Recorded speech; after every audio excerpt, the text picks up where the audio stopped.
The Council now proceeds to the third session. Members who wish to speak in this session, please press the Request to Speak button.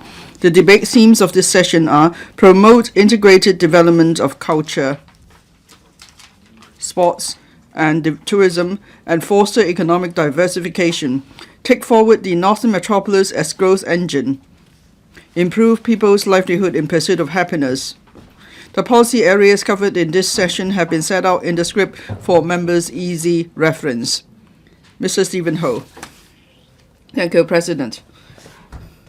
I'd like to speak on tourism in this session because it's related to my sector. A few days ago, Director Xia Baolong met with the business sector.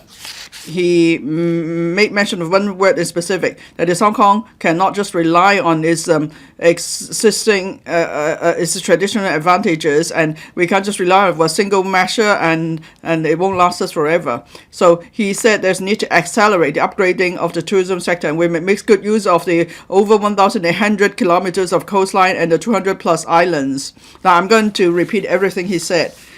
Well, in terms of tourism, the SL government has been, making an effort, but then there's not enough proactive intervention. In particular, there's need for a platform for the tourism sector to have fair competition, and then there could be healthy competition, and then all parties will be able to improve their services. Now, say at the Sai Kung Pier, to me, that's actually a battleground. There's no longer just competition, but it's cutthroat competition. You must not go behind that that line, and then I'll charge you $220 for the boat ride and so on. So that's still competition, but it's cutthroat competition. That's why there's need to have a platform using technology to for them to mutually enhance their services. Sai Kung, Tuen Mun, or the Southern District. Now, you could set aside a bit of land for these platforms to operate, and then we could improve the structure, and then we could make good use of the 1,180 kilometers of coastline, and we can make good use of our boat services. Of course, the EQ definitely is going to talk about the low altitude economy. Anyway, second point. We must make good use of our advantage of one country, two systems, and as a free port. Now, you can't just rely on a single seafood dish. Well, that's the saying. Anyway, some of the culture may be replicated, but not all can be replicated. Now, I think we could promote fresh meat culture. In Hong Kong, we still have access to fresh meat. We have slaughterhouses. We have fresh chicken. But then in the mainland, they are promoting chilled meat. So if you talk about food paradise, first thing is about fresh food, fresh more materials. And it could be a good name brand for our tourism in Hong Kong. Now, say in Sichuan, they're not able to do a, say, Cantonese culture festival. But in Hong Kong, we can do that because we have a diversity of cultures. But then there are not enough specific themes. Now we have a Sichuan Fraternity Association, Zhejiang Fraternity Association. We can help to publicize them on their behalf, going overseas every 2 months or so. Now, foreigners are not able to come into contact with too many different ethnic cultures in China, but in Hong Kong they can do that. And then we can tell them, well, this is actually Sichuan culture, and that is Shandong culture, and so on. So I think mainland provinces will welcome such a development. And then, so that's something we can do in Hong Kong. Now, I'd like to save some time to speak in session 4. I want to talk about my industry with the SEE, so I will stop here. Ms. Zhou Fei Chen. Now, this session is about promoting integrated development of culture, sports, and tourism, and foster economic diversification. Director Xia Baolong said we can't just rely on our existing advantages. We need to develop new growth areas. Now, compared to INT development with sports, cultural, and tourism development, we could see results sooner, so that people will be able to enjoy a sense of happiness sooner. Now, the policy address suggests horse racing, economy, and yacht economy. And in fact, during the Beijing Olympics, Hong Kong hosted the equestrian events that shows we have an advantage here. Now, we were not able to set up the Culture Bureau some years ago, so we couldn't support such development sooner. But it's better late than never. It's the same with the yacht tourism. Now, Singapore has already planned yacht tourism. It has there is a free travel of yachts. They have a special immigration clearance for yacht passengers. Now we can't do that now, and we don't even have enough anchoring spaces for yachts. So I think in the near term there should be more measures to promote yacht tourism.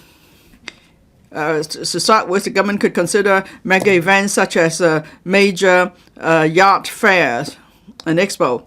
And it's not just yacht. There are other water sports activities that we could promote. For example, dragon boat racing. We have an international dragon boat racing competition that brings in many tourists. And then we have windsurfer Li Shan, of course. So there are many good stories to tell about Hong Kong. And for all these water sport activities, other than Victoria Harbour, you could consider my constituency, Ching Yi and Tsuen Wan. We have a beautiful coastline, and Ching Yi has the condition to accommodate more water sports. And of course, it's close to the islands, so people could go there easily too. Now, recently, together with the I had a discussion together with the Line and Dance Association with the Lands Department and the MTR to see how we could make use of space underneath MTR tracks, so people then they don't need to practice under the sun, and they will have shelter. Now,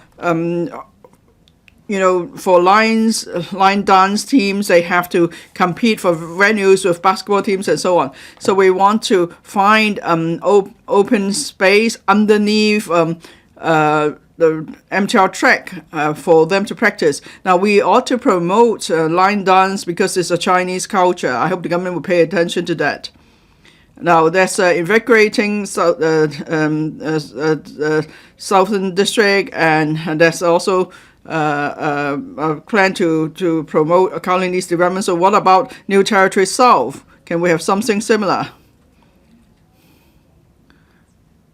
Now, there will be a blueprint on Hong Kong's tourism industry 2.0 soon. I hope you will include this in your blueprint. I want to save time to speak on housing and medical policies later, so I'll stop here. Thank you. Mr. Scott Leung. Thank you, President. Now, the new policy address continues to talk about housing policies to boost quantity, efficiency, and so on. As for the subdivided unit issue that's been around for a long time, this government has the courage and determination to resolve the issue. I support that. Now, Now, with increase in land supply, we should be able to address the housing shortage soon, so we could move to a new era in terms of housing. Now, in the next decade, there will be 190,000 plus public housing units, so that will address the backloaded issue of public housing supply. So with steady supply of public housing, the chief executive has accepted my suggestion to change the public subsidized housing ratio from 70-30 to 60-40. And then for young people and those who fail to buy HOS repeatedly will be given an extra ballot number. And then there will also be more rungs in the housing ladder to help young people to buy their homes. This will be good for our long-term development. Now there are over 415,000 second-hand HOS units. So there's huge potential in the secondary market. And then the policy address proposes more quota places for young people and white form applicants in the white form secondary market scheme. So I think that's good. And also elderly owners should be allowed to will be allowed to sell their HOS units under the pilot scheme, and then they could then switch to a smaller property. And so this will help to revitalize the secondary market of HOS flats, because originally the scheme is for those who could not afford private housing. And so that's why these units should not be allowed to be sold in the public open market after the paying of premium. So in the long run, there should be segregation of the secondary subsidized housing market and the private housing market. And I think the government should press ahead with the development of public housing estates, because they will improve the standard of living, and in the long run, there will also be increase in supply. Now there will be 11 redevelopment projects. The Choi Hong Estate redevelopment scheme was just announced, and then next year it will be Sai Wan Estate and Ma Tau Wai Estate. For Choi Hong Estate, after redevelopment, there will be an increase of 9,200 units, and also this will be opportunity to address the traffic congestion issue near Choi Hong Estate. Now, of the 22 housing estates redeveloped, over half of them are in Kowloon and Hong Kong Island. Now, for Shap Ki Mei estate residents, they've been waiting for a long time for redevelopment. Now, there will be fewer big sites in urban areas, so that means it will be difficult for in situ rehousing of affected tenants. And if we talk about a huge number of units and households, then redevelopment may take up to 20 years or so, because they need to be done in phases.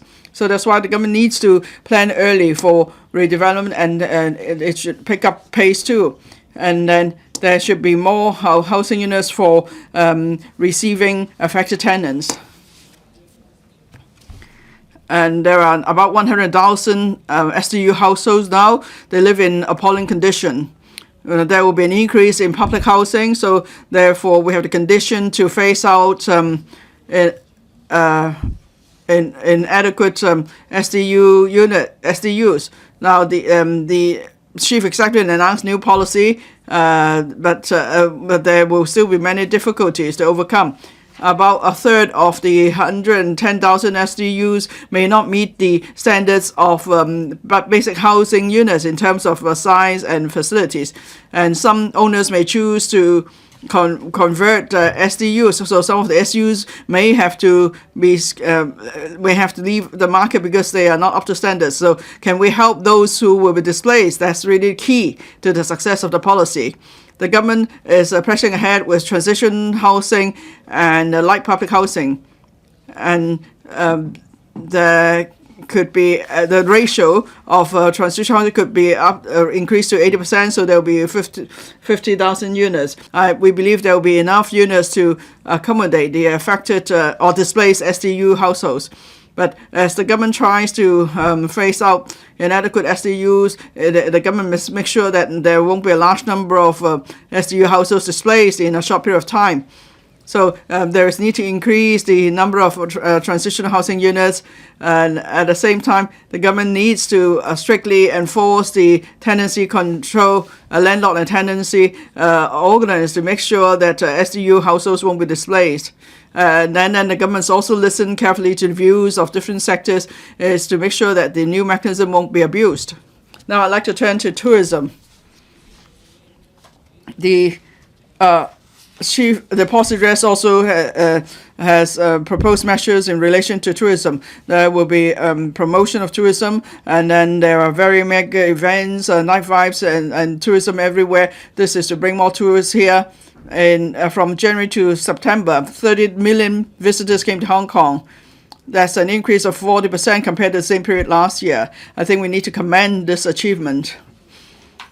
Now, but of course, we can't just rely on a single attraction for tourism to last. So how so must visitors always go to the Peak or the Victoria Harbour to prove that they've been to Hong Kong? Well, many visitors have actually changed their travel pattern. They are going for deeper immersion in Hong Kong, and there are repeated visitors. How can we make sure that they still find new attractions in Hong Kong? So the policy address proposes that we have to promote the development of cultural and creative industries and also local tourism. And then we could, show a new phase of Hong Kong. I support that.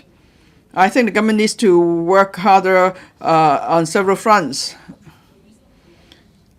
For those who want to explore Hong Kong more, we should make the local attractions more appealing, and that we could design various tourism routes. The policy address proposes to set up a working group on developing tourist hotspots. Now, in Kowloon West, the former Yamate police station is a Grade 2 historic monument. It has a unique architectural style. So can we consider doing something there like Tai Kwun? So the whole place will be revitalized into an attraction. And then nearby there are other attractions such as the Jade Market, the Yamate Theatre, and so on. They could all be developed as a cluster. So the whole community could become tourist attraction with special characteristics. And then in Sam Shui Po, there are certain attractions, or there's a list of such attractions on the relevant tourism website. But I think there is need to consider better links among the different tourist attractions, and there's also need to improve existing attractions and add new features.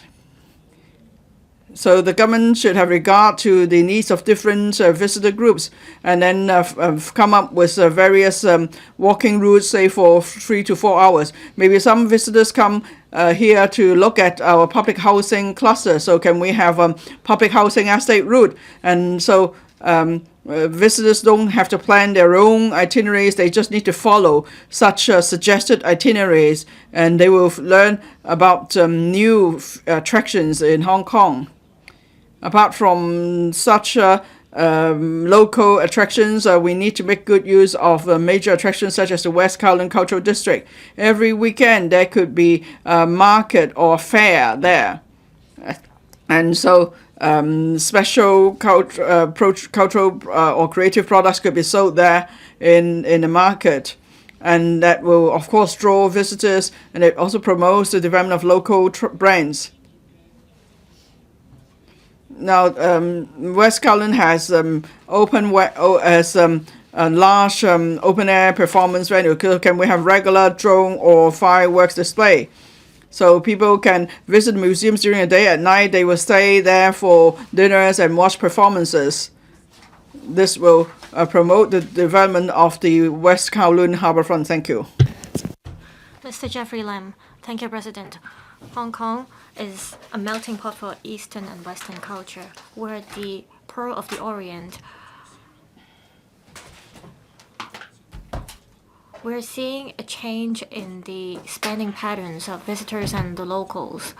We have to, therefore, embrace changes.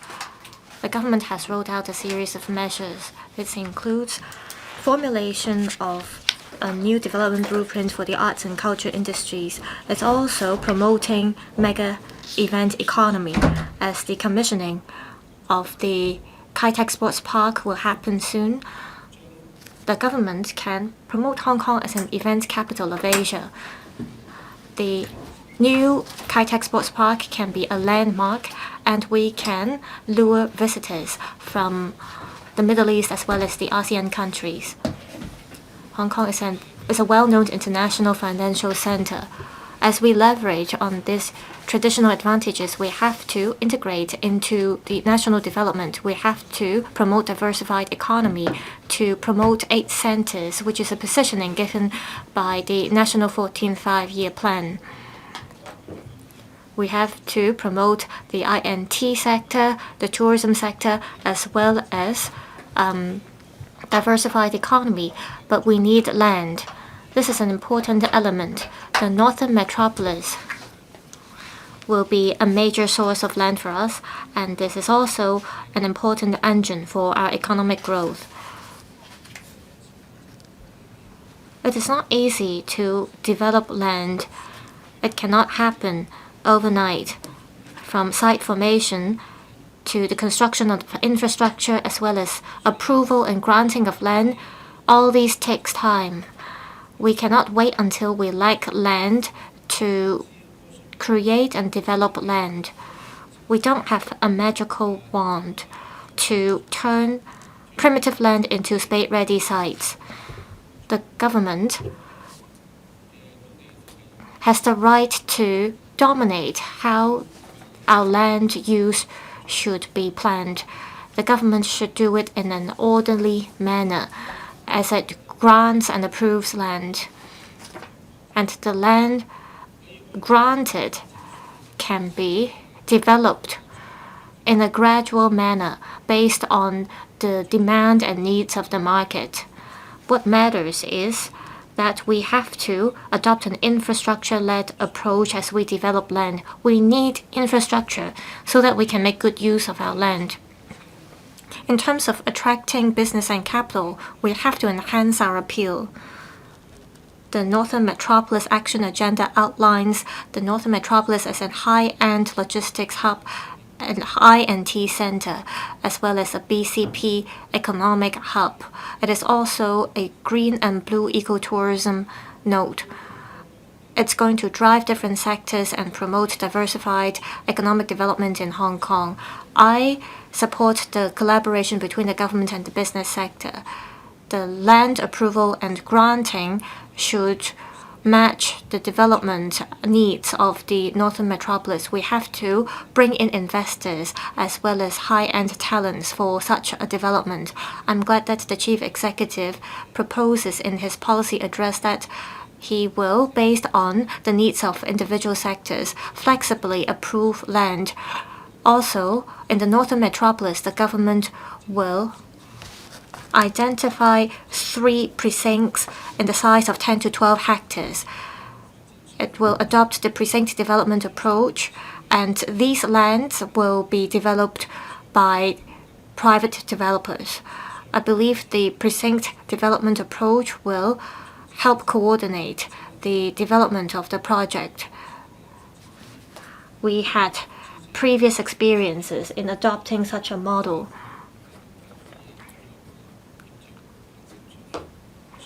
We need flexibility and coordination from the government in order to do that. If the government has the relevant policies, I believe the business sector will work with the government. Whether such a project will be successful, it really depends on whether the government can be flexible. I believe the government will play a supervisory role in developing the Northern Metropolis so that it can become a livable region. Thank you. Mr. Dennis Leung. The Chief Executive delivered his 3rd policy address, and the theme is Reform for Enhancing Development and Building Our Future Together. I support this idea. I'm a member of the labor sector. I hope that the government as well as all the principal officials can allow all people in the government to share the benefits and enjoy a sense of well-being. After COVID, we see uncertainties in the global environment. The US-China trade war also make it difficult for Hong Kong.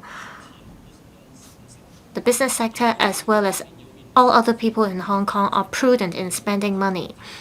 The government has to manage its fiscal position. It also has to open a new chapter. So it is facing great challenges. I hope that the new policy address can unite all the businessmen as well as all other people in Hong Kong so that we can achieve miracles and build a good future together. Hong Kong has a special geographical location. It has its own unique advantages and strengths. The government should make good use of the 4 major pillars, including financial services, logistics, and trade, as well as professional services in Hong Kong. Hong Kong is a small city, but there are many beautiful places. Also, we are a melting pot of Chinese and Western cultures. We have good food in Hong Kong, so that the government should focus on attracting talents so that it can create job opportunities for the labor force. The government should come up with plans so that all 18 districts in Hong Kong can promote their characteristic tourism products.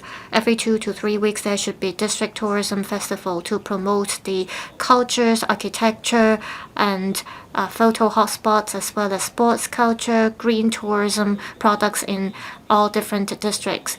We should allow local people to take part in these festivals, and we should invite people from the mainland to help promote tourism for us as well.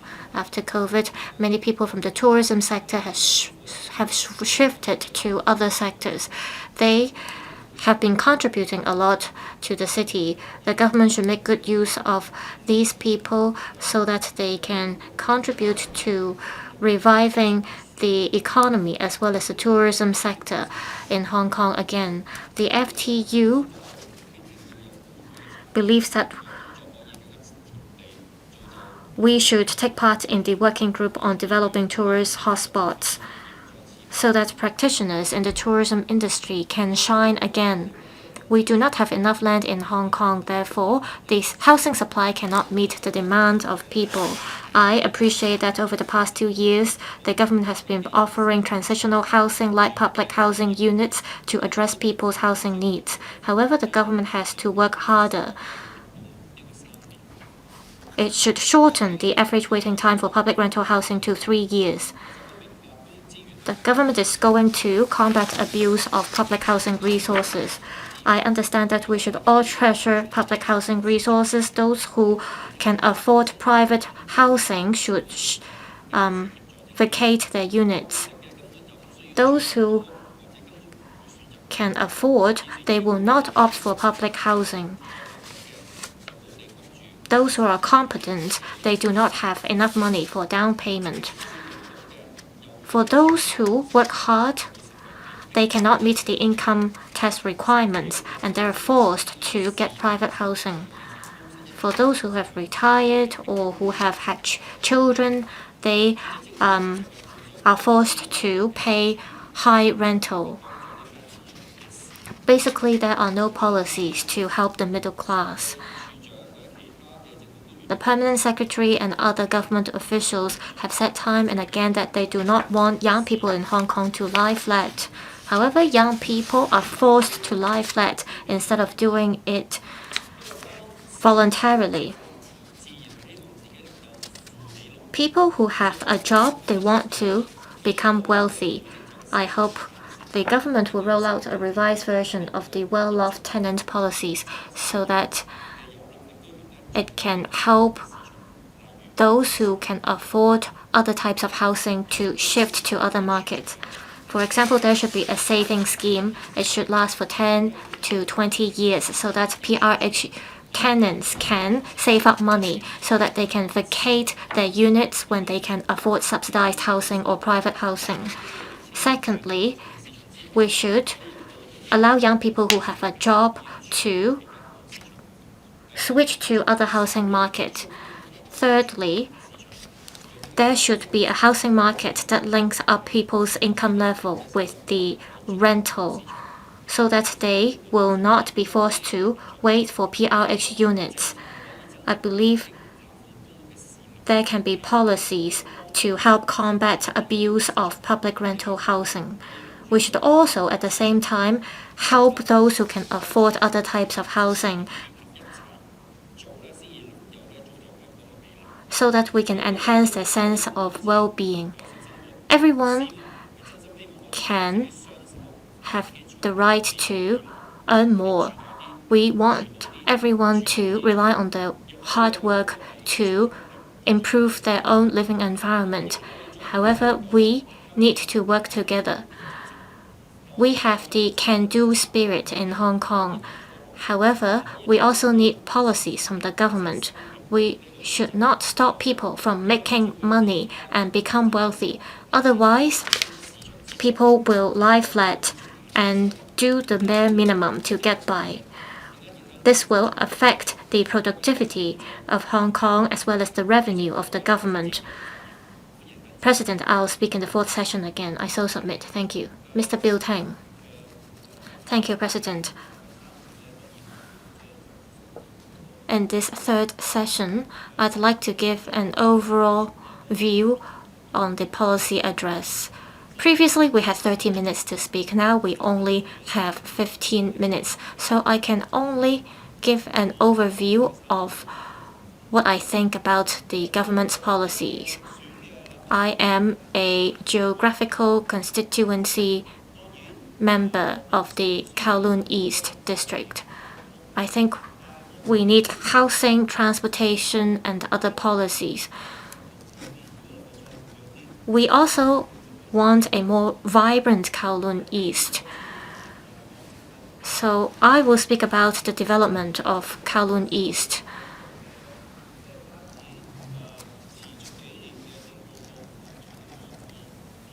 The past few budgets and policy addresses, I appreciate them. I understand the chief executive has tried his best. However, there are very few parts dedicated to Kowloon East. There are only a few mentions about Kowloon East construction works in the supplementary part to the policy address. There is no mention at all about the future Kowloon East. It is not an administrative district of Hong Kong. Instead, it is the second CBD in Hong Kong. Do we have CBD 3 in Hong Kong? Not yet. Well, we are positioning Kowloon East as a CBD. Together with Kwun Tong, Sampo Kong, we have 3,000 hectares. So it is quite large. We also have the so-called Canary Pier in Kowloon East. Should we develop Kowloon East into the second CBD? We all look forward to it. We have Ms. Bernadette Lin, Secretary for Development here. We also have Mr. Kevin Yeung, Secretary for Culture, Sports and Tourism here. The two secretaries had participated in a seminar that I held this past Sunday on the high-end development of Kowloon East. On the CBD development, I have a few words to say. I think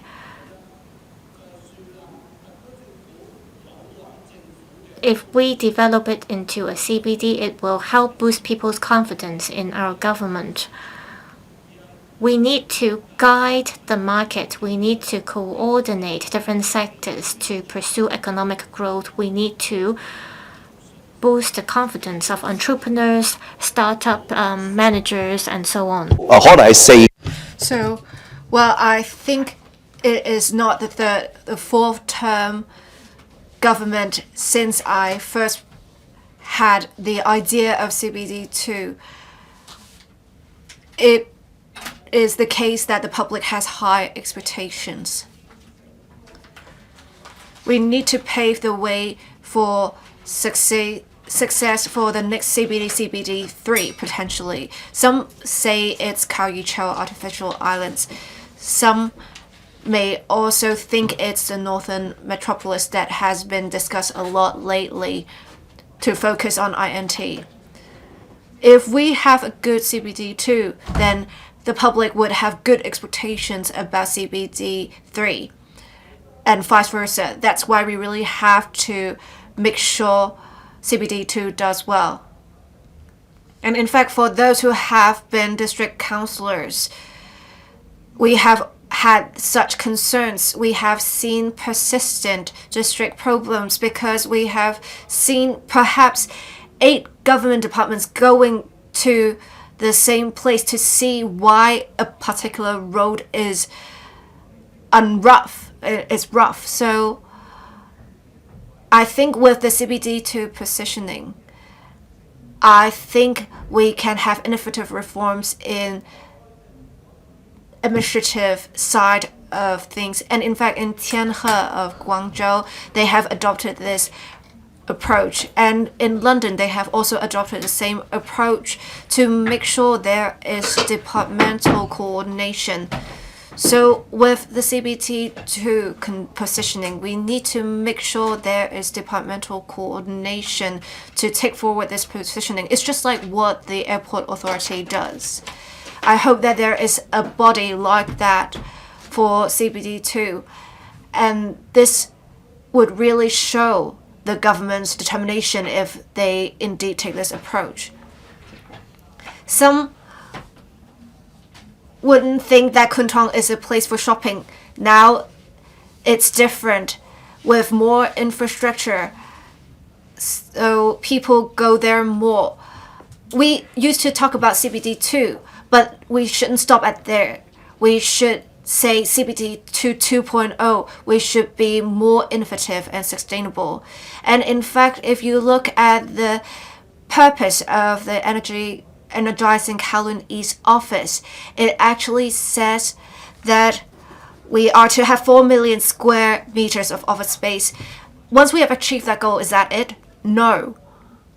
We need to make sure we are promoting commercial activities in the office space. When we're met with challenges in the economy, we shouldn't only wait for a spark in the market. We should take the lead in improving the market situation. With the CBD2 positioning, it can help. On high quality development, we shouldn't stay on a superficial level.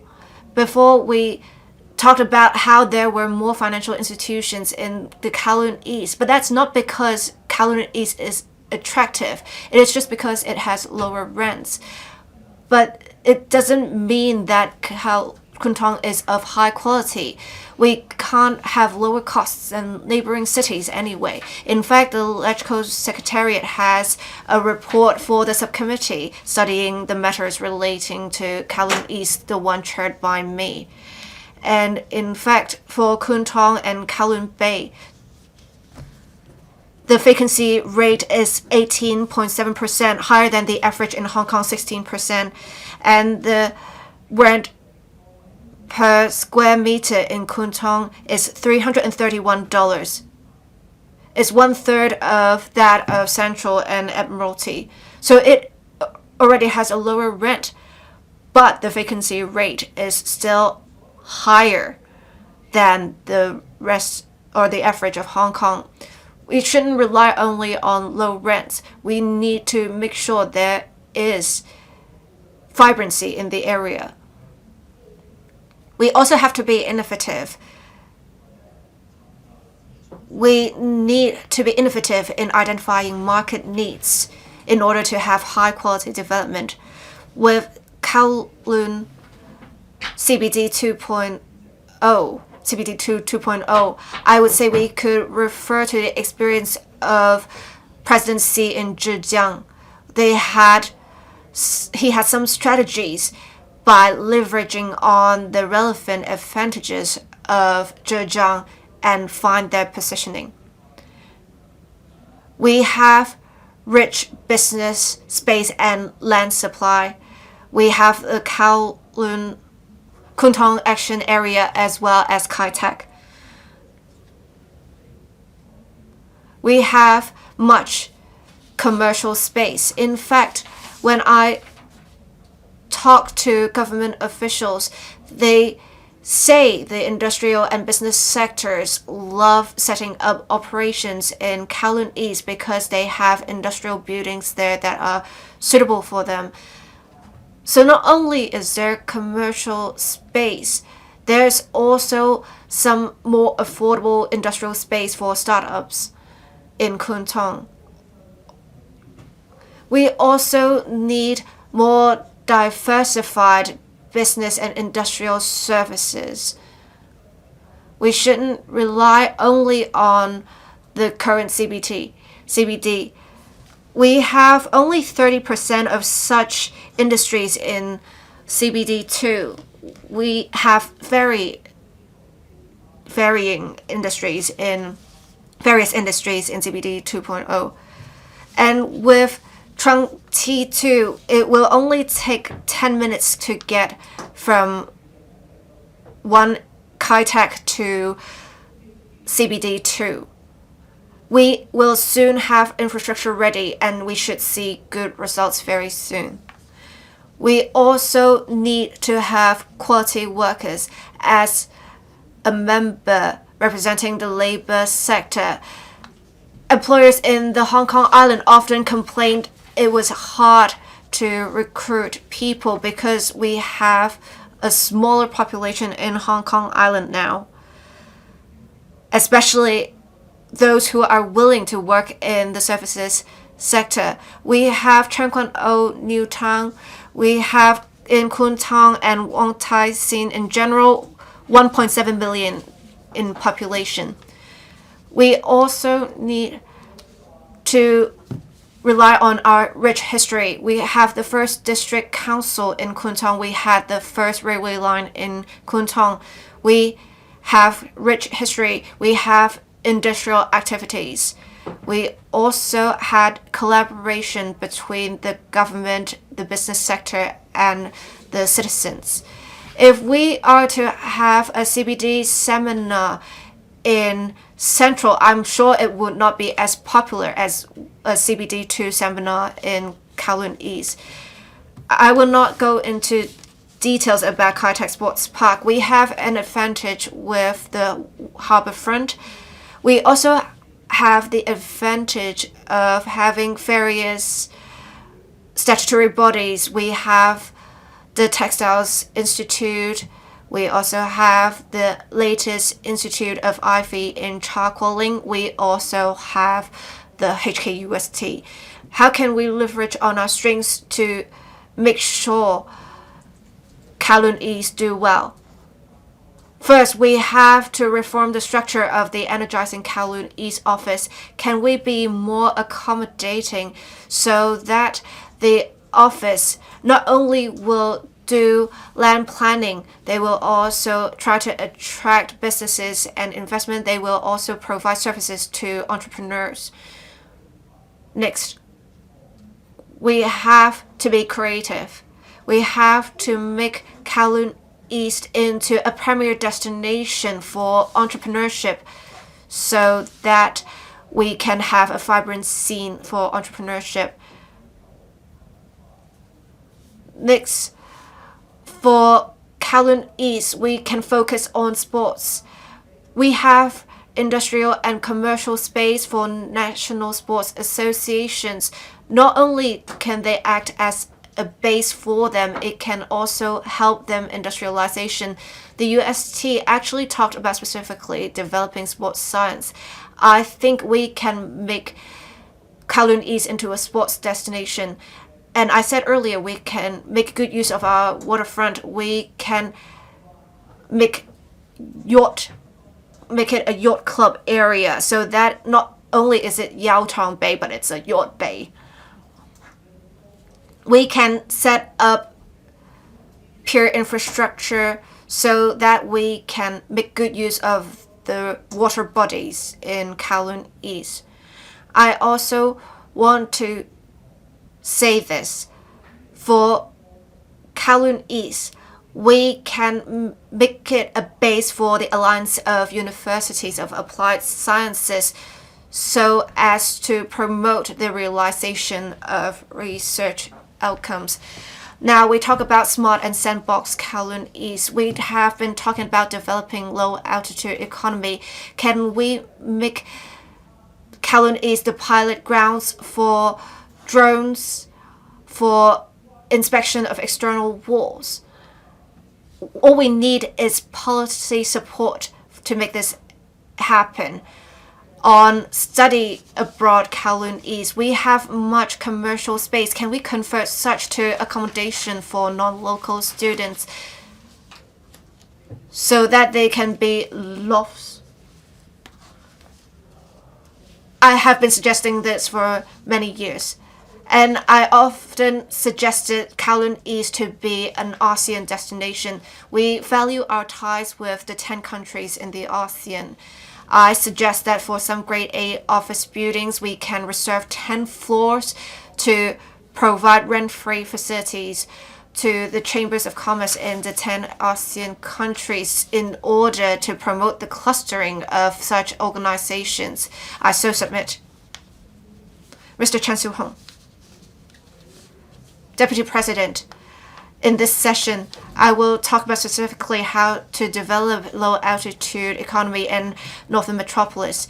In the chamber, we have talked much about developing low-altitude economy. In the policy address, I'm glad to hear that a working group on developing low-altitude economy will be set up to vet various applications on projects, as well as to set up infrastructure and regulatory framework and promote interfacing with the mainland. We now have a prototype of the low-altitude economy ecosystem. This should create impetus for growth. We have seen good interactions between the legislative and executive. We will have some sandbox projects next year to test out different use cases. It is believed we will use drones for delivering of goods as well as monitoring. I think the government should make sure advanced applications of technologies will take place on low altitudes. For over 25 kilometers of goods, we need to have drones. We will also make sure there is eVTOL and eSTOL technologies that are aircrafts that can operate at different altitudes. We also need to see how we can relax the restrictions on beyond line of sight flying. We should also test out drones that can carry over 25 kilometers of goods and make sure there is a regulatory framework of this. But this cannot cover everything. We need an overhaul of the legal framework in order to make sure there is specific legislation and regulatory framework for low altitude economy applications to safeguard aviation safety and promote the development of low altitude economy. I urge the government to refer to the practices of different jurisdictions, including Shenzhen, to lay good foundations for high quality development of low altitude economy on operations, policy support, innovation, safety management, accountability, and insurance protection of the relevant industries to pave the way to success. I urge the government to take a forward-looking approach and be a facilitator to make sure there is top-level structure to formulate a direction for the industry development. We should also make sure we have different roles of different cities in the Greater Bay Area. We should promote interfacing with the mainland to have a cross-border working group on developing low-altitude economy to make sure there is retro perspective on development of such economy, to make sure there is interfacing of various standards, as well as to have consistent aviation standards.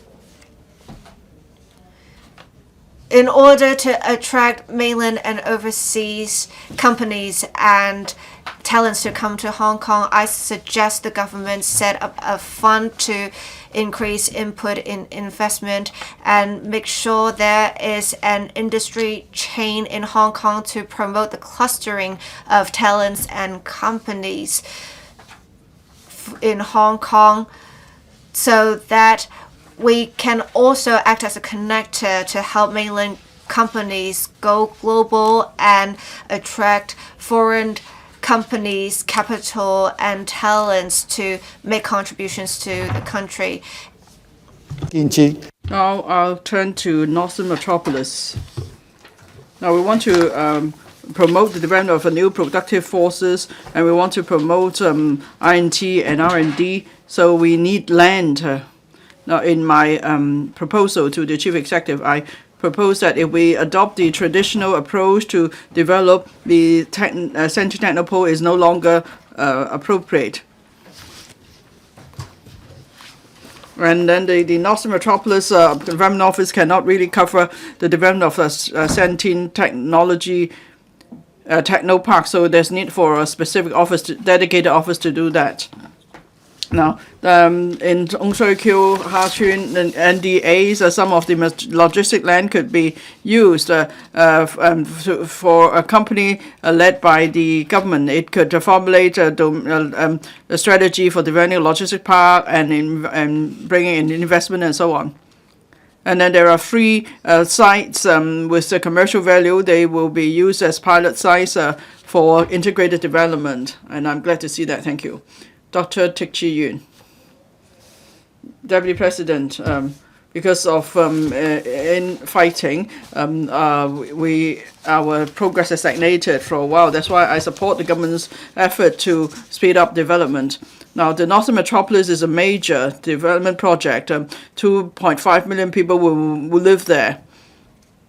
So it is a place where people can live, work, and also enjoy leisure time. But I think what is most important is that the government must first take care of those affected by land acquisition. But then there is not a comprehensive plan for the government to rehouse such affected tenants. So there are blind spots in the policy, and then there are omissions too in the administrative approach. Some residents not able to come up with proof, or they've actually lived there for over 3 decades, but now they're told that their structures are illegal, so they cannot be rehoused. And then there is an operator that's been that runs a bicycle repair shop for over a decade, but then the government said it's on government land, so there's no rehousing or compensation.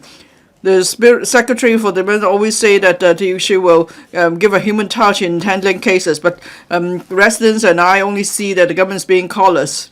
Now, these residents lead quiet life. Maybe their dwellings are dilapidated, but it's their dwellings. Now you want to demolish the dwellings, you want to demolish their villages, and they no longer have a home, they no longer have a livelihood. Do you think they have a sense of happiness? Do you think they have a sense of gain? Now, villagers are willing to support development, and we don't owe them anything. All they're asking is a reasonable compensation or rehousing, and that's squarely the duty of the government. Well, yes, we need to pursue development, but if we sacrifice our residents, well, does it really make sense? Mr. Michael Tian.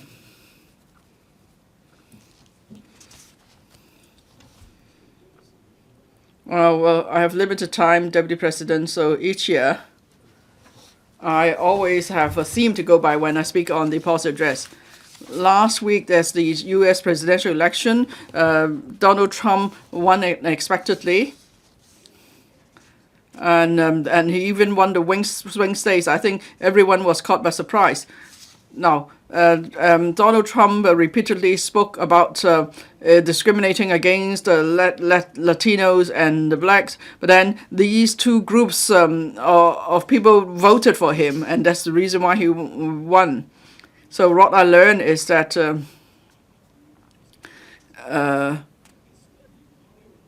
is the economy stupid? 我以前都好少講經濟。 So that's what it's about. It's all about the economy. So politicians need to bear that in mind. So I never used to talk too much about the economy, but this year I will speak on the economy.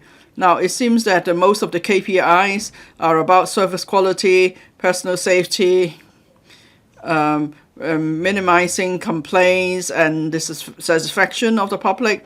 But then they are not about economic development. If you look at the global trend, is it the case that in Hong Kong, we've always missed out on this very important point? We can see that our economy is not doing well at all. Retail is so poor. You don't even want to look at the data. I'm confident that government will do fine with promoting high-end industries. GDP will go up, but then for the general public, it's nothing to do with them. I don't see how they will benefit from such development. Now, after the resumption of normal travel, Hong Kong residents go up north for consumption, and Guangdong visitors just come here to take photos. So we have high wages, high rentals, and high commodity prices. On the mainland, it's the opposite. So they have plenty of room to sell things even cheaper. It's all about value. It's good value. So we make money in Hong Kong. We spend across the boundary. We see that every day. And now there is the northbound travel scheme, and the express rail is so convenient. And then now people could just drive over, spend a night, and the whole family has a good time. And people even go there to go to the wet market or buy their groceries. And fewer people are coming out to spend in Hong Kong. So the retail trade has actually seen its worst time in 2 decades.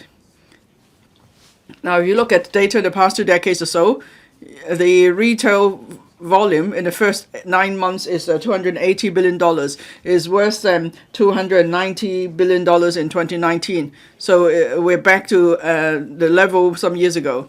At the same time, rental have gone up by 35%. As for the median wage for the catering sector, it's gone up 68%. So the trade will have to help themselves. The chief executive is right to say that we are losing value, and so people are not buying in Hong Kong. Obviously, we can see that. Now, I organized some activities recently in the community, and then 2 Joy card holders came to talk to me. They benefit from the scheme. They benefit from the $2 scheme, but they don't understand why the government will allow people to use that transport concession to go across the boundary. That more people will be encouraged to go north. So here we are talking about 2 beneficiaries of the scheme saying that to me. So I tried to explain to them the $2 scheme was initially to encourage old people to go out and be active, so they could go around Hong Kong, they could meet with friends, and they could spend a bit more.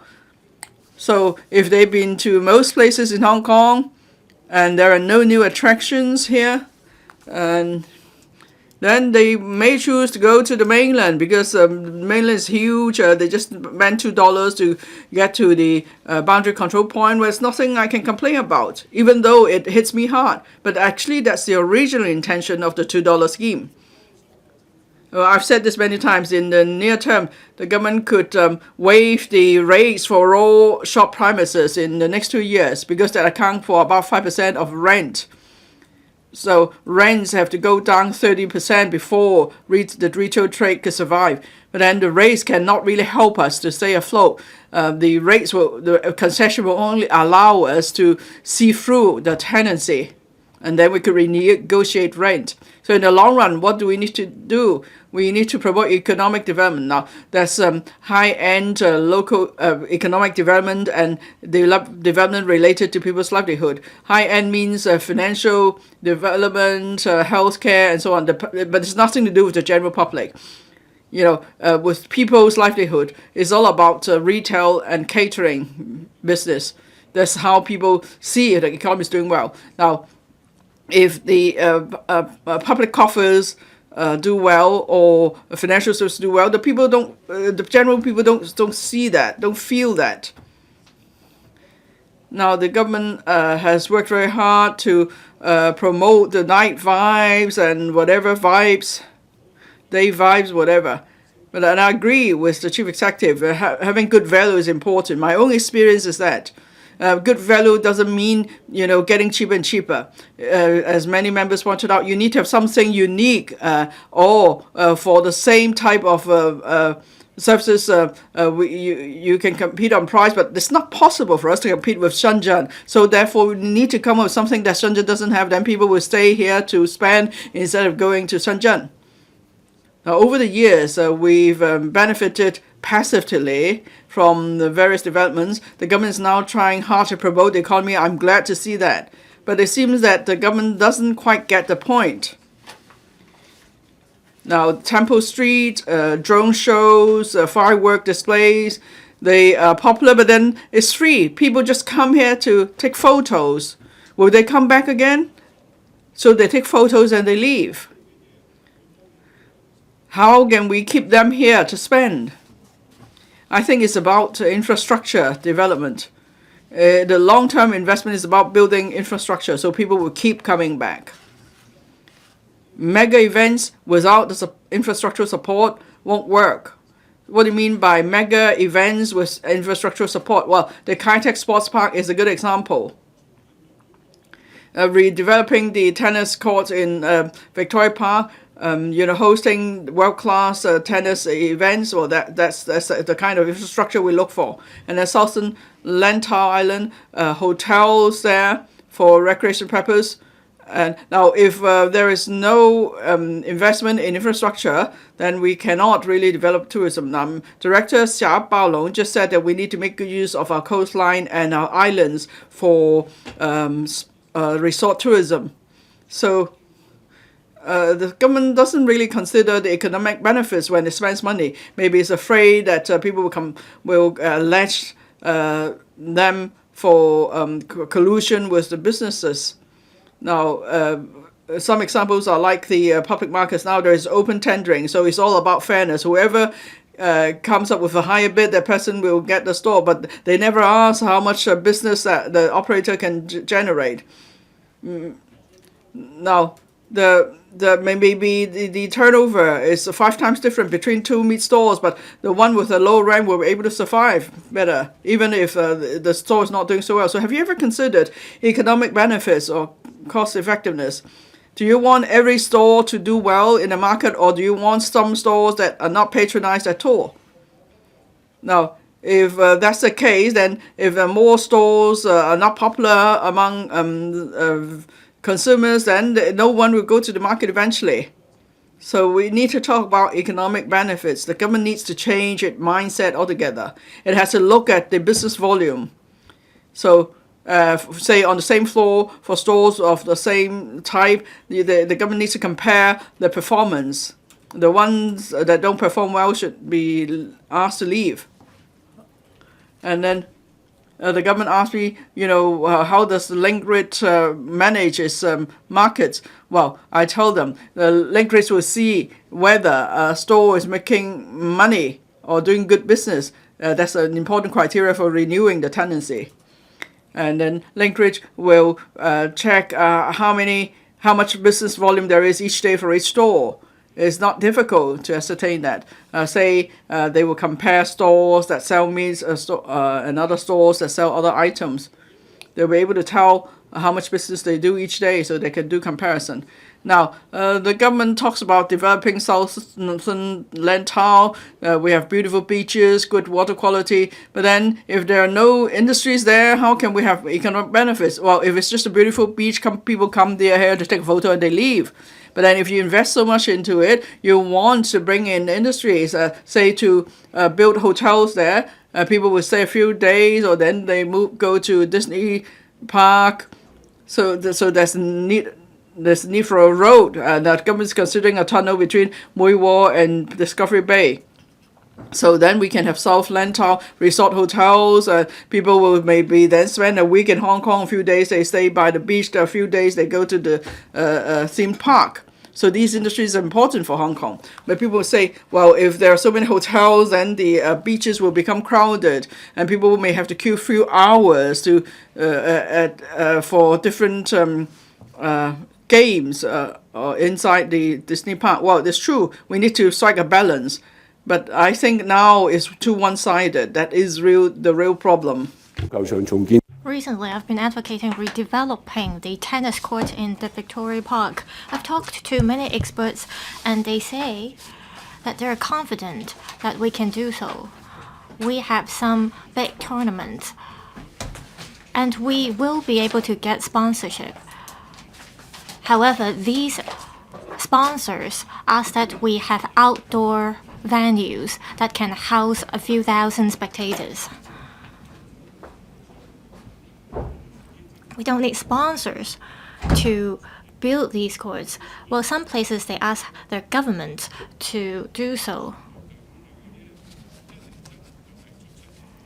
For the top tennis players, if they come to see the tournaments, they will stay in hotels and they will spend money here, and this will guarantee lots of economic benefits. This is better than inviting Messi to come, which didn't even show up in the match. We can have sports mega events, and people who come for these events, they will spend on tickets, hotel rooms, and so on.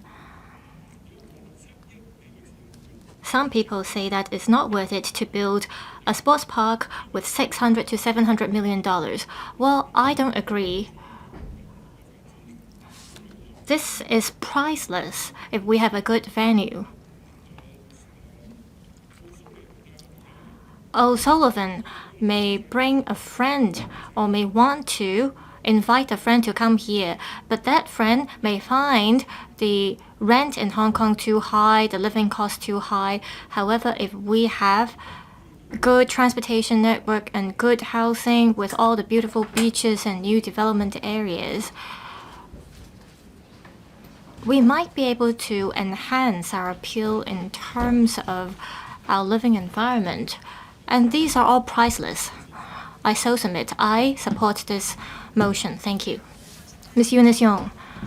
Deputy President, I'm glad that the government is concerned about silver economy. There will be a working group on promoting silver economy. There will be silver sectors. There will also be quality assurance of silver products. All these are policies benefiting our seniors. People live for many years nowadays, and we have an aging population. With an aging population, the silver group is going to be the major consumers in Hong Kong. I think the government should promote German technology. A lot of elderly care service providers have introduced new technologies, for instance, smart sensors, as well as smart care facilities, and so on. At the same time, I think the government should support the research and development of new German technology products. For example, we should prevent them from falling. I have a number of friends who are elderly, and they have hurt themselves by falling onto the ground. How can we help elderly people prevent all these accidents? This is important. Whether our seniors have money or not, the government needs to promote such a technology. So how can we build a German technology platform so that members of the public can make use of it? We as children should be able to make use of this platform to help our elderly family members to prevent accidents as well. Apart from German technology products, the government should also study the consumption power of our silver group. We should roll out more discounts for the elderly people and help them manage their money. I hope that the working group on promoting silver economy can follow up on the insurance issues for the elderly people. The insurance premiums for elderly people are expensive. Insurance companies change their policies or terms and conditions frequently, and they may not be able to notify their elderly clients in time, and this causes a loophole. I hope the government can, through the working group, follow up on this and enhance the protection for the silver group. Apart from silver consumption, silver productivity is also crucial. With good healthcare services nowadays, elderly people aged 70 can still work nowadays. So we should release the productivity of the silver group. We should offer new training and matching services for the silver group so that elderly people can contribute to the productivity as well as economic growth in Hong Kong. Thank you. Ms. Chen Yue-ming. Thank you, Deputy President. I speak in support of the motion debate. This July, we had the third plenary session of the 20th CPC Central Committee. A resolution was passed at the meeting on the modernization of our country.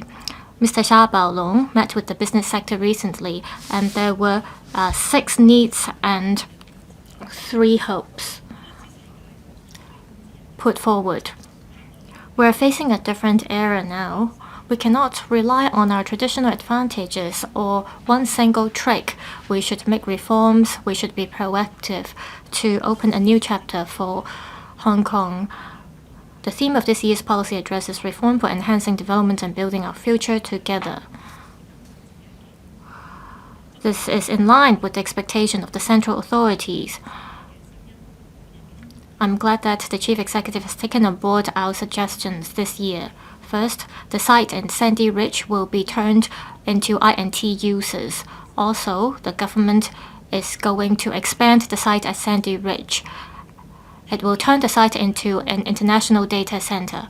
Also, the government is going to build a university town in the northern metropolis. 60 hectares of site were reserved in the northern metropolis last year. This year, the project is further expanded and 80 hectares of site will be reserved for universities. It shows that the government is trying to build a higher education hub in the northern metropolis. Also, the government is going to build an airport city. The mainland authorities are relaxing the visa arrangement for mainland visitors who want to come to Hong Kong. Also, we are integrating into the overall development of our country. We will continue to integrate with the development of the GBA cities. Also, a working group on developing tourist hotspots will be set up. This is to draw footfall and visitors. For example, in the northern metropolis, there are many historical resources and cultural resources. This will help build the green and blue ecotourism center. On promoting the integration of sports, culture, and tourism, I have the following suggestions. First, we have to continue to promote BCP economy to integrate into the development of the GBA. We should build the data center in Sandy Ridge. BCP economy is one major agenda for our country, and we have the BCP economic zone near the border. At the 30-kilometer long border with Shenzhen, there are a number of BCPs, and so building BCP economy is going to be a major trend. I hope that we can draw from the idea of airport city and make use of the BCPs as well as the hundreds and thousands of visitors that travel between the two places so that we can better integrate ourselves into the overall development of our country. We need consistencies when building our economy. We need better clearance mechanism. I hope there can be a concrete timetable in closing the Northeast New Territories landfill site. With the I-Park and O-Parks, the new territories should stop receiving waste so that the hundreds and thousands of local residents can have clean air again. At the same time, the third incinerator in Northern Metropolis should be away from the BCP so that it will not affect the economic development of the BCP. Hon Y BCP is the first BCP that is land-based and can receive passengers and cargoes. This shows that it is a convenient point. I think that the Huanggang port can be a passenger receiving port, and the restricted zones should be narrowed so that sites can be released and that passengers and visitors can travel between these two places more conveniently. The Sandy Ridge Park is in the middle of Hon Yuen Wai and Man Kam To BCPs. I support the development of Sandy Ridge, but I think the government should make use of its resources so that fish ponds as well as lands with ecological interests and values should be incorporated into the development. Sandy Ridge will be used for INT purposes. I hope that the future data center at Sandy Ridge can improve local residents' life as well as job opportunities. There should be transportation infrastructure. For example, the major roads in the area should be expanded. The BCPs should also be expanded to facilitate travel of people. There should also be viewing decks as well as parks in the area to provide local residents with recreational and leisure facilities. It can also provide photo opportunities for visitors. I now want to turn to urban-rural integration. There are 10 villages in the northern metropolis. Villages are crucial to Hong Kong. They are part of the northern metropolis. In the Northern Metropolis Action Agenda, it clearly sets out the objective of developing these villages.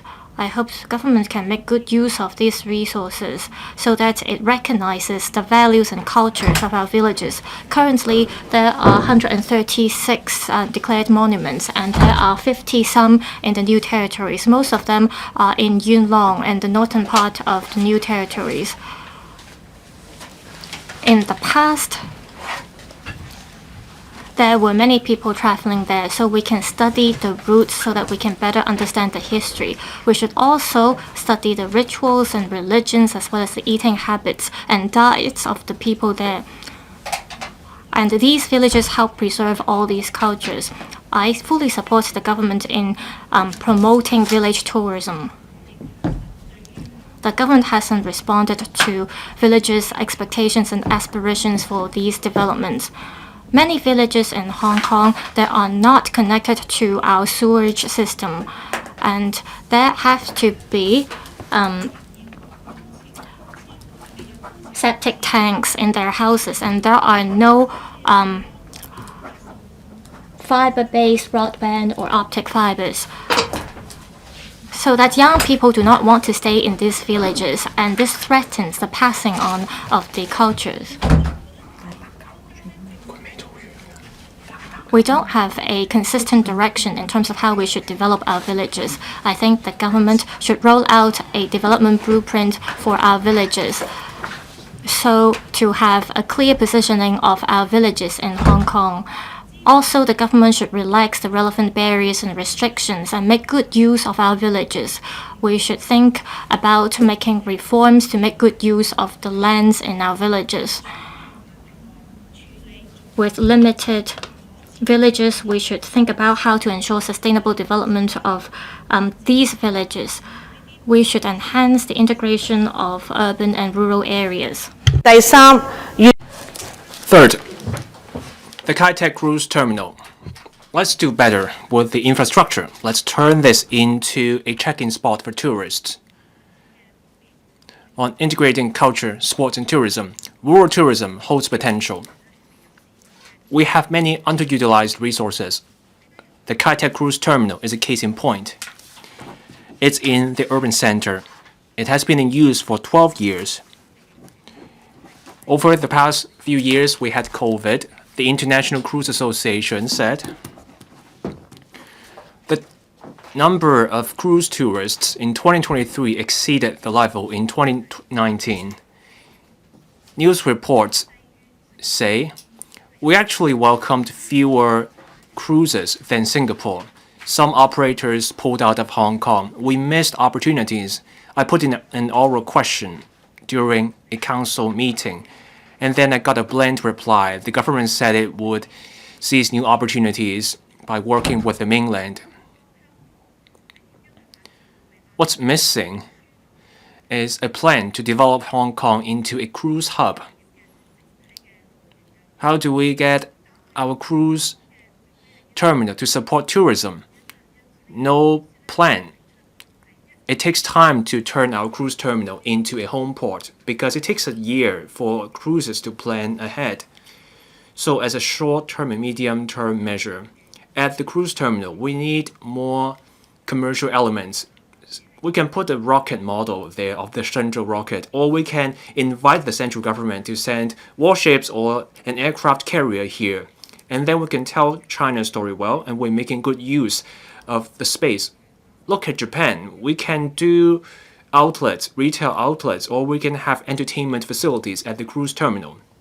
That way, cruise passengers landing here can have fun and buy things, and then we will see greater vibrancy at the cruise terminal, and that cruise terminal will become a tourist hotspot. Now, on the ocean terminal,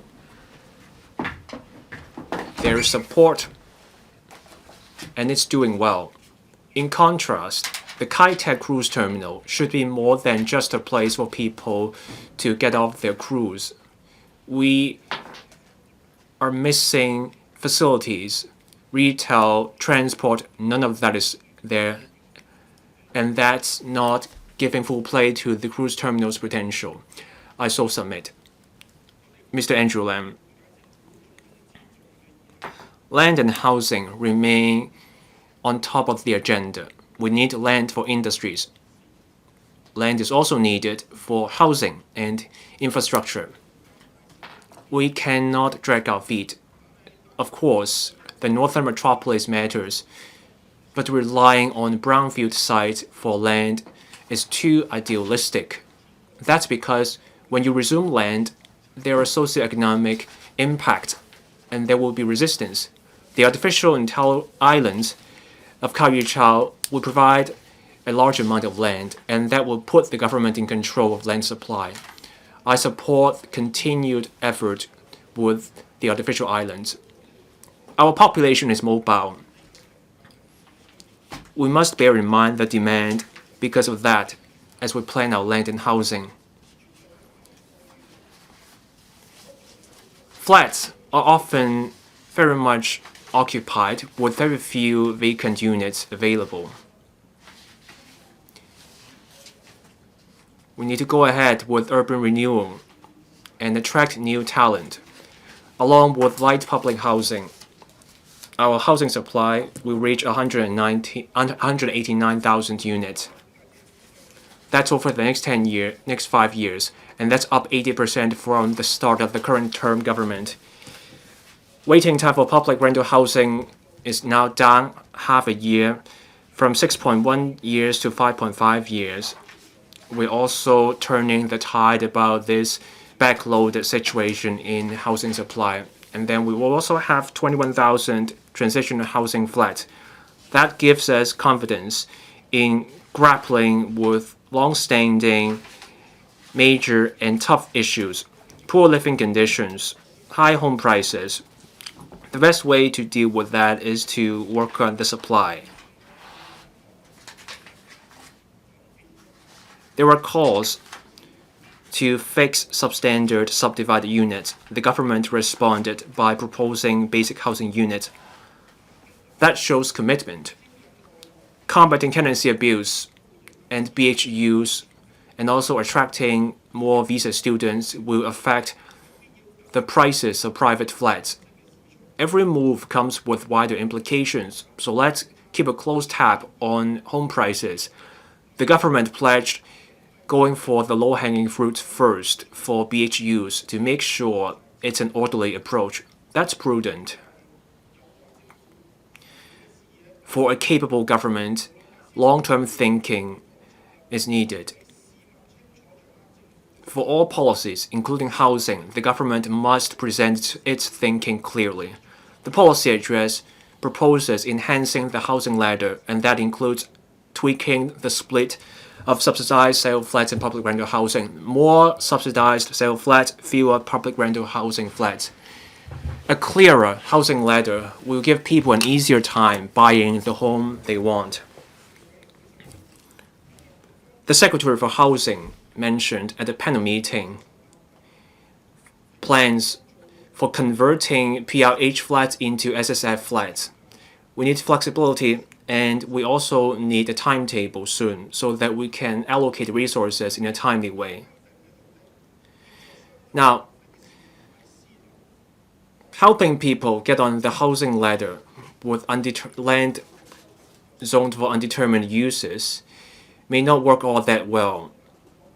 The PA proposes relaxing the loan-to-value ratio. That's the way forward. I hope the government can consider my plan which is a savings plan for flats to be completed. And let's also revisit the idea of loans for first-time home buyers that will help more people get on the housing ladder. On tourism, on integrating culture, sports, and tourism, the government has done much. High-quality tourism means we have to focus on the experience. We are like a museum, offering a variety of collections. We have many high-rise buildings, but we also boast the great outdoors. In our environment, we have many different species.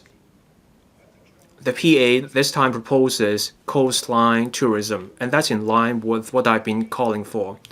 We also have intangible cultural heritage. Traditional folk festivals are unique. The government needs to team up with businesses and explore the cultural resources here and give visitors special experiences. And that will help the tourism sector transform and upgrade themselves. We need support and promotion. Let's focus on the high-spending visitors. The PA this year proposes tapping the ASEAN and the Middle Eastern visitor source market. This year, we will also see the working group on developing tourist hotspots. That merits our support.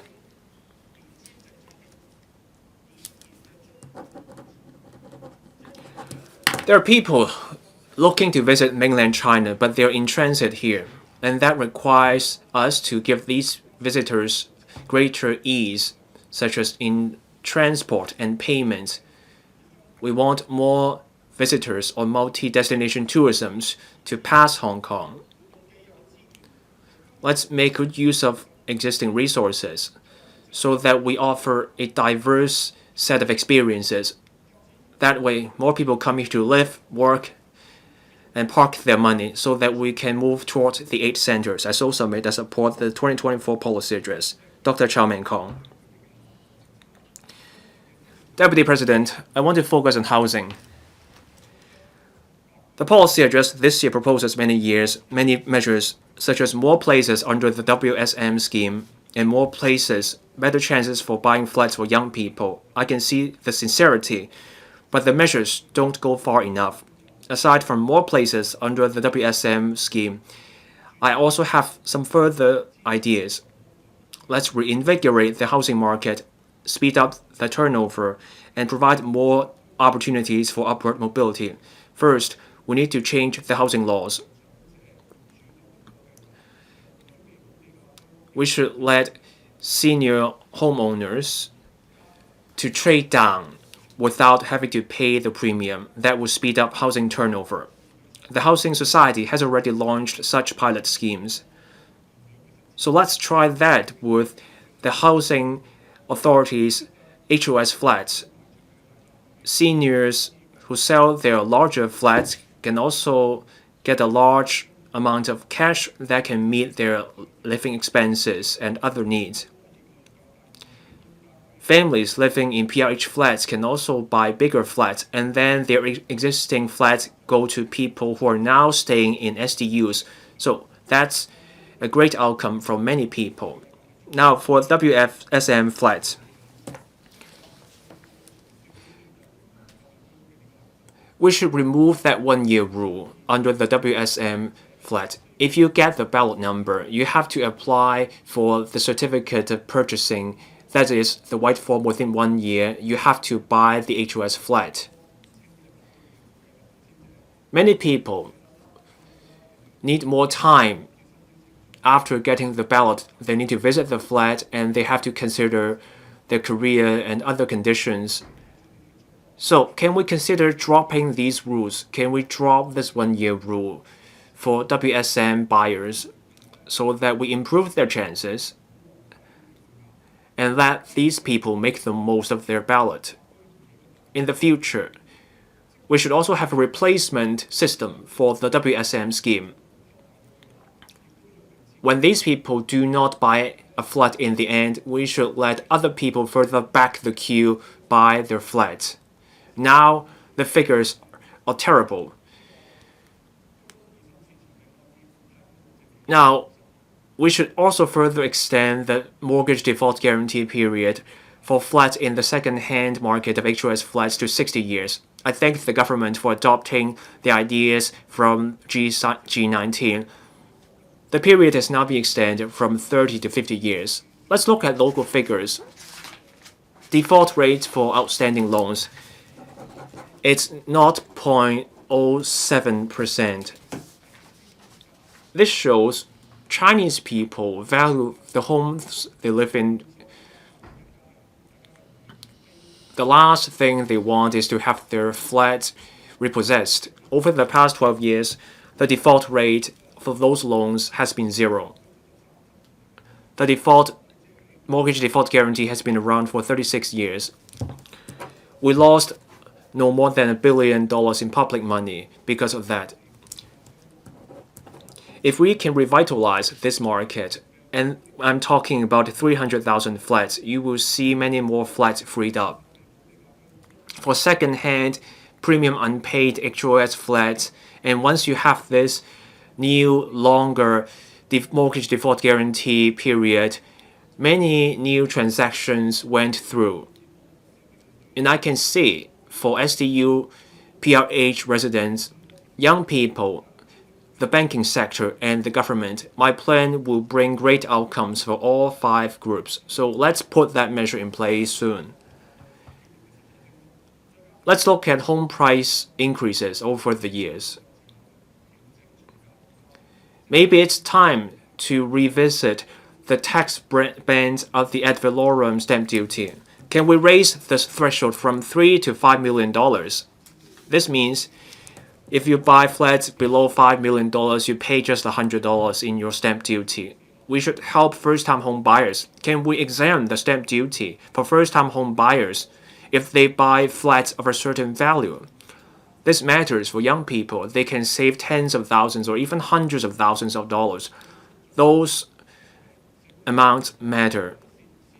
This can help people move up the housing ladder and improve people's quality of life. I hope the government can give thought to this. Home ownership for young people is for self-occupation. That's not about investment. Imposing excessive duties is not the way to go. I so submit. Dr. Tan Yueheng. Thank you, Deputy President.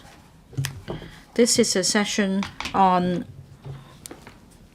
tourism and economic development. Now, I am glad to read in this year's policy address that the working group on the promotion of silver economy will be set up. In terms of the aging population and the silver economy and the well-being of our elderly, I know that the government is attaching importance to these matters. The elderly population accounts for 20% of the total, and this figure will go up to 36% in the next 10 years. An aging population is an economic problem. As we enter the new phase of promoting economic growth, we need to take action in a timely manner to help the elderly in terms of their financial management, retirement planning. We need to cater for the needs of economic development. There should be more measures to support the elderly. This is conducive to economic development. I support the measures set out in the policy address. I also have 2 suggestions on promoting silver finance and financial security promotion. Retirement money saved up by the elderly should be closely linked to assets and wealth management businesses in Hong Kong. There should be better integration. In terms of product development, elderly investors tend to look for products that are of low risk with stable return. So the financial regulators and the government should fully grasp the changes brought about by an aging society and provide more such products for the elderly population. For example, there should be products relating to savings accounts, insurance, and other financial products tailored to the needs of elderly investors. We should also promote the concept of silver-haired banks. At the moment, most of the bank customers who use offline bank branches are elderly customers, and very often we see queues of elderly people lining up at banks.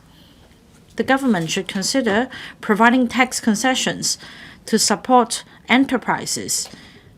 By way of policy support, we can encourage elderly customers to make use of, say, the remote system to get a ticket without the need to queue up physically at the counter, so that they can enjoy these facilitation measures as well. So this is about silver banking.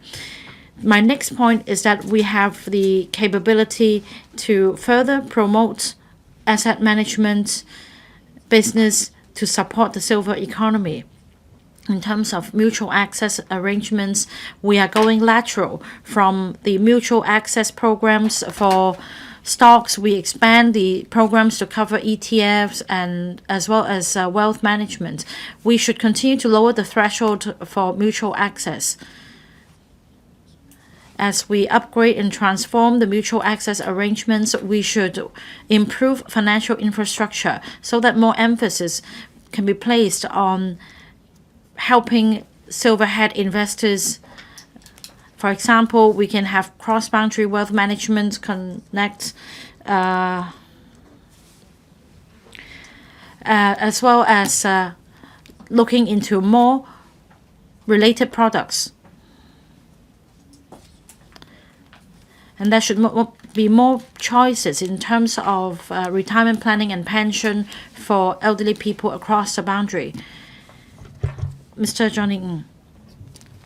I'd like to talk about promotion of culture, sports, tourism, and fostering economic diversification. I think these are very crucial to the development of Hong Kong. In Shenzhen, Mr. Xia Baolong remarked that we should not rely on existing advantages. We should be proactive and create new space of development in this new era. In particular, we should upgrade and develop new tourism products. We should make good use of the 1,800 kilometers of coastline of Hong Kong and 263 islands so as to develop tourism products with characteristics. Many islands in Hong Kong have spectacular scenery. We also have the land ready. Apart from addressing housing issues facing the public, we can also make use of these islands to build water sports centers, recreational facilities, hotels and resorts, so that we build a circle for tourism or hub for recreational tourism. We can also have built well-being resorts. We are quite advanced in terms of our healthcare system. We should leverage on that. For example, we can have integrated facilities in Lantau to promote healthcare, well-being, and tourism, so as to promote well-being tourism. Apart from creating tourist spots, we can also export our healthcare services and generate revenue. Along coastlines and on outlying islands, we can build race tracks so as to hold regular major competitions. We are the capital of Asia. Sports become one major industry around the world. We can promote car racing in order to promote our economic growth. We can also build a stadium for car racing. As for livelihood issues, this policy address has a lot of measures to help improve people's livelihood, in particular in terms of housing. In the coming 5 years, the total public housing production will increase by 80%. That is to a tune of 189,000 units. There are also measures to tackle the abuse of PRH and relaxation of the property mortgage loans, as well as measures to tackle the problem of subdivided units. For SDUs that can meet the standard, they will be renamed basic housing units, so that we can eradicate substandard SDUs. When I ran for this seat, I also put forward the manifesto that we should eradicate substandard SDUs. We should not allow children to live in these inadequate living conditions. Finally, for grassroots employees, the ERB will be repositioned. Apart from serving the grassroots, it will also roll out skill-based training courses for the general population. I think this can help enhance the labor force in Hong Kong as in general. It can also keep up with the development trends. I so submit. Mr. Vincent Chang. Thank you. Deputy President, the Chief Executive earlier delivered the policy address titled Reform for Enhancing the Development and Building Our Future Together. The DAB fully agrees with the government in being proactive. Now, I'd like to speak on improving people's livelihood in pursuit of happiness. We need to further deepen the reform comprehensively according to the third plenary session. And I also believe that we should embrace challenges and have the spirit of self-renewal.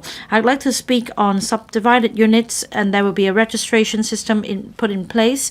And for SDUs that can meet the standard, they will be renamed basic housing units. Legislation will also be put in place to phase out substandard subdivided units. Now, there are concerns surrounding this proposal, but I believe it's time that we make the first step to eradicating SDUs. In fact, the government has just relaxed the ratio for Category A and B tenants for transitional housing to 50 and 50. That means there will be more chances for applicants. Now, I am happy to learn that the government is looking squarely at the issue. There will be a ramp-up effort to help those in need. For example, we have the community living room and teams of volunteers. The government will also provide necessary support should the situation arises. I also thank the government for accepting DAB's suggestion. That is, the ratio of PRH to SSF will be adjusted from 7:3 to 6:4. We agree that we should ramp up supply in the coming 5 years. With increase in supply, the waiting time for public housing can be gradually shortened. Like I said 2 weeks ago in the motion debate, we need to enhance the housing ladder, and then transitional housing can become a type of social housing in the future to provide better support for the grassroots. Now, Deputy President, that's all I'd like to say on SDU. Next, I'd like to turn to the public open space along the waterfronts of Victoria Harbour. According to the policy address, a bill will be tabled in relation to Harbour Protection Ordinance so as to enhance works along the harbour front in order to enhance the functions of the waterfront promenades. Now, I know that Deputy President and Mr. Chan Hock Fong have all expressed concerns about the waterfront. Well, I usually jog along the waterfront on the Hong Kong side, but for Kowloon side, I believe that it leaves more to be desired. And as we have put it forward many times, we want to improve the waterfront along Tai Kok Tsui, and also for WKCD, we ask when the widening of pavement works can be completed, because we want to extend the waterfront promenade to Cheung Sa Wan. Apart from accessibility, along the waterfront, we want connectivity to Kai Tak Sports Park. We want to optimize its use. Like Mr. Shah said, we should do everything to make good use of the 1,800 kilometers of coastline and upgrade and transform tourism. So in terms of licensing, an application has to be made 42 days before the event is held. So this is a comment for the Chief Secretary. Very often, an application will need to go through different departments, and each department will hold up the application for at least 7 days. And it's questionable whether in the end this event can be held. Please cut the red tape and allow more people to make use of the waterfront, not only for holding events, but as tourist attractions. Next, I'd like to turn to the development of culture, sports, and tourism. There is a dedicated chapter in this year's policy address, and for the first time, the government has put forward a basket of measures. Now, these are matters close to my heart, and I'm happy to learn about these measures. I think the combination of measures can help us scale new heights. There will also be synergy, and that can also drive the development of other industries such as F&B, retail.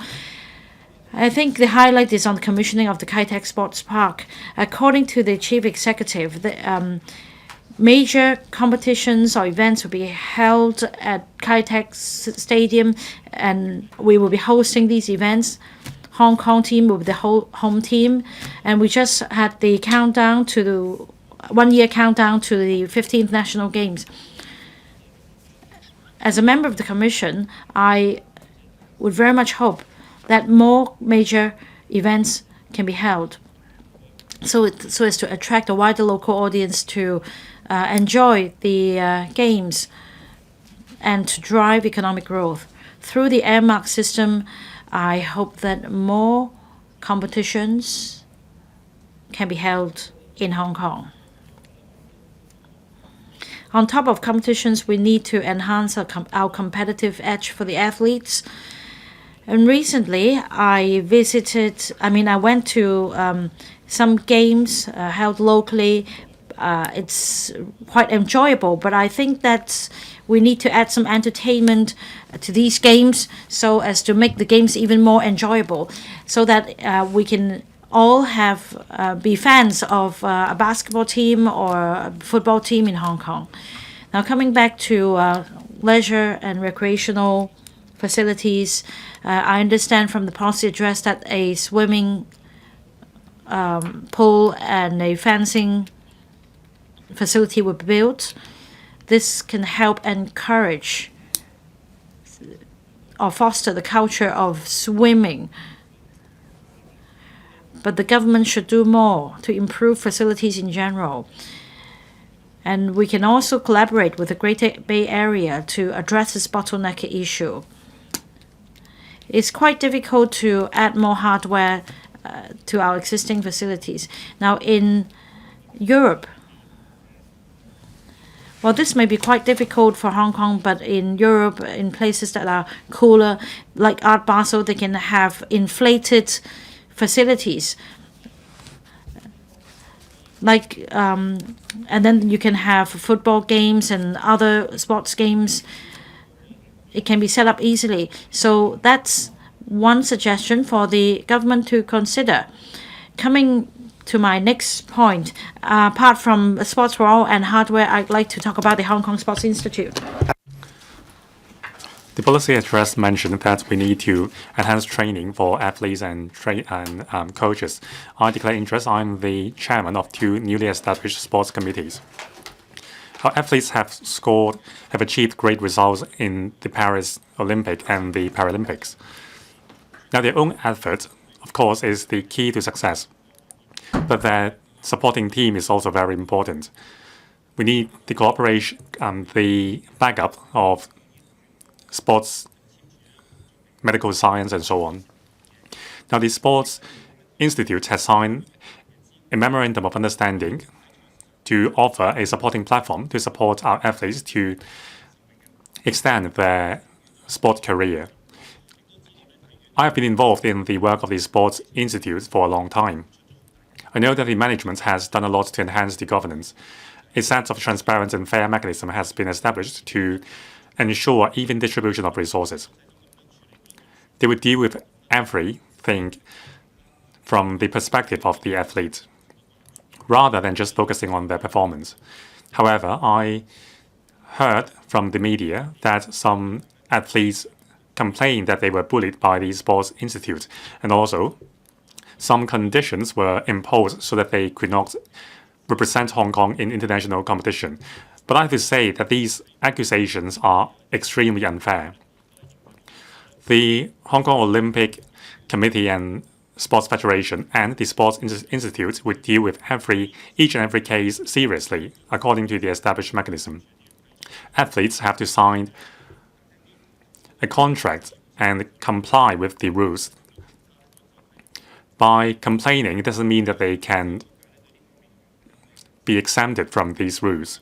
So I hope the media would give more support to the work of the Sports Institute. Now, according to the policy address, there would be a review on the governance and operation of national sports associations. I'm involved in this as well. I'm pleased to see that there is progress. This will enhance our sports governance system. With the establishment and commissioning of the sports park, we can turn sports into an industry. Now, we hope that it will boost confidence in investment in sports locally. Now, on arts and culture, I thank the government and the CSTB for taking on board our suggestion so that we can hold the first inaugural Chinese Cultural Festival this year. Now, this is going to become an annual brand so that citizens can learn the beauty of Chinese culture from all perspectives and enhance their national identity. Now, concerning arts and culture development policy, one highlight is to turn the WKCD or West Kowloon Cultural District into an art trading center and introduce long-term exhibition facilities for restored artifacts. I support it. Now, the trading volume for artifacts in Hong Kong has exceeded $100 billion. We have become one of the 3 largest art trading centers in the world. It shows that we have much potential in this area. There should be more publicity to encourage connoisseurs to bring along their collections for auction in Hong Kong. However, we need to attract more talents as well as visitors to the WKCD. Now, over the past few weeks, I went to the WKCD to join the musical festivals. It was quite a scene, but on ordinary days when there were no festivals, there would be fewer visitors. Now, we see a lot of people in Tsim Sha Tsui. Can we direct some of the pedestrians to the WKCD after going to Tsim Sha Tsui? I hope that can be a direction. Finally, like sports industry, we need to establish an industry chain for the arts and culture sector. Now, I'm pleased to see that the blueprints for the development of the arts and cultural industries will be published this year. Now, with all these measures, I look forward to seeing a thriving arts and cultural scene in Hong Kong. Ms. Elizabeth Kwok, Deputy President, I declare that I'm the chairperson of the Alliance of Low Altitude Economy in the GBA and also the board members of 2 INT companies. Now, this is a policy address which seeks changes and break new grounds. It will help Hong Kong to embrace changes while staying principled, innovative, and flexible and achieve economic growth. The policy address proposed to develop new quality productive forces tailored to local conditions. Many suggestions made by the DAB were adopted, for example, promoting the development of emerging industries like drone economy and so on. There are also other measures involving improving the tourism sector and also INT development. It shows that the government is pragmatic. I'm going to speak on the low altitude economy. Last week, at a seminar with businessmen in Hong Kong, Director Xia Walong said Hong Kong needs to explore new model of industry and economic model. We need to enhance investment in the INT sector and strengthen the ecosystem. Low altitude economy is a national strategy. It is a major driver for developing new quality productive forces. Now there are lots of application scenarios, and there is much potential to low altitude economy. It will not only bring about economic benefits and enhance our competitiveness, it will also enhance people's livelihood and enhance their sense of happiness. In the future, we can create an aerial transportation network which is environmentally friendly and clean, as well as safe. It will also enhance traveling experience and also enhance logistic efficiency. It will also enhance the efficiency of smart city management and facilitate emergency relief. Now, some people say that it seems that low altitude economy is something for the future. However, in many mainland cities, low altitude economy is already a thing. Now, together with Mr. Perry Yiu, I took a ride on a drone that was really something. Director Xiabolong said we need to find ways to upgrade our tourism sector. We must give full play to the 1,180 kilometers of coastline and 263 islands. Many people ask me when can we ride on drones to enjoy the Victoria Harbour's coastline and the outlying islands. Now, after taking a ride in Shenzhen, I really learned something. The drone was tested in 18 countries in the world, including Thailand. When can we have this? When can we enjoy the harbour view on a drone? There are a lot of places in the mainland where drone delivery can reach, even on the peak. Now, it is not a dream to set up a camp in the mountains and order delivery through a drone. Last week, I also went to Hangzhou to study their medical health services. Now, there are dozens of hospitals which have signed up for drone delivery services. With these technologies, the blood testing and other testing services have been sped up by much. Now, there are at least 300 medical institutions in the country already adopting drone delivery for their blood products. A lot of elderly people live in remote villages in Hong Kong. Many of them ask when can they get medical services without queuing up in urban areas. Now, we already provide telemedicine consultation. Can we use drones to deliver prescribed drugs to them? Now, there are several cities in the mainland using AI and drone to manage the city together. Now, in Hong Kong, however, there is no sharing links between CCTV systems installed by various departments. Can we link up the CCTV and city information system in Hong Kong via AI? The last year's policy address mentioned we need to establish a low-altitude economic center. Now, the HKUST is helping the Shenzhen authority to establish a low-altitude drone management center. They envisioned that there will be 100,000 drones flying at the same time in the sky of Shenzhen. Now, by 2025, the low-altitude economy will contribute 3.5 trillion RMB to the GDP. Morgan Stanley expected that by 2024, the markets will be $1 trillion USD large, and by 2025, $9 trillion USD large. We need to catch up. Deputy President, over the past, I have been promoting the development of low-altitude economy in Hong Kong. In September this year, the DAB has formed the Alliance for Low-Altitude Economy in the GBA together with other organizations. The point is we have to harness everyone's power to develop the economy and nurture talents for promoting low-altitude economy. I'm pleased that the Chief Executive has accepted the recommendations made by us. A committee on promoting low-altitude economy has been set up to be chaired by Deputy Chief Secretary for Administration. Now, besides listening to the Alliance views, the government has publicated the details of the regulatory sandbox for low-altitude drones. I believe that this will be very beneficial. However, low-altitude economy is just in its infant stage in Hong Kong. There are a lot of challenges.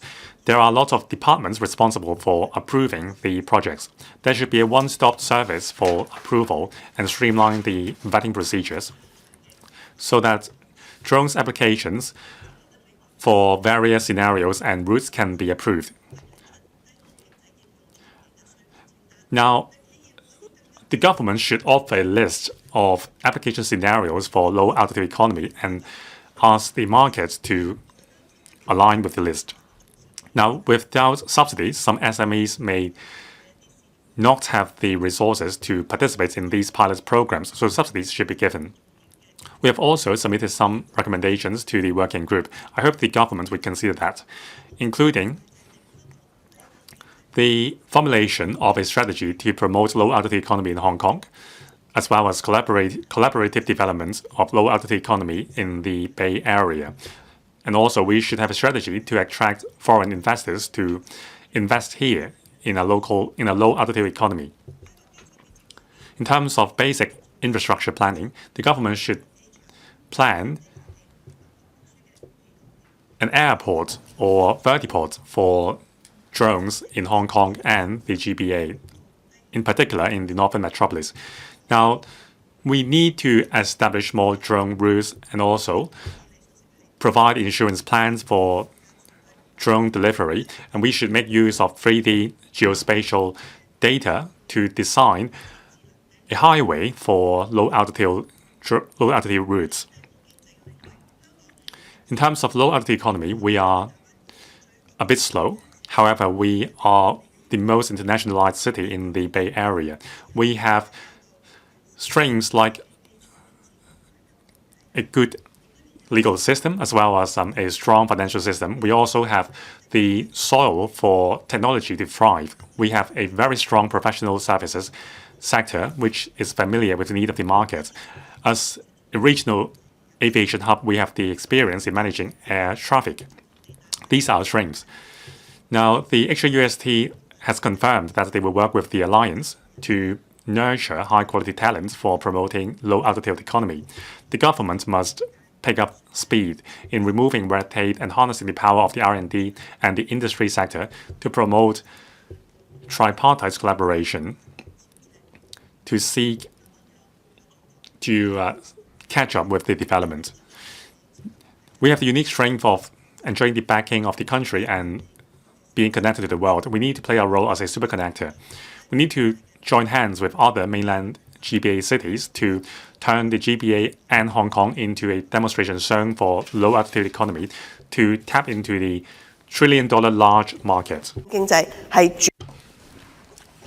Developing the low-altitude economy means integrating into national development. This means we can contribute to our country's development. That's also a major step to promote our own development. Let's work together on this. I so submit. I support the motion of thanks. I'm also grateful to the Chief Executive for his policy address. Dr. Frank Ying An. Deputy President, the policy address this year shows the government is adapting to changes.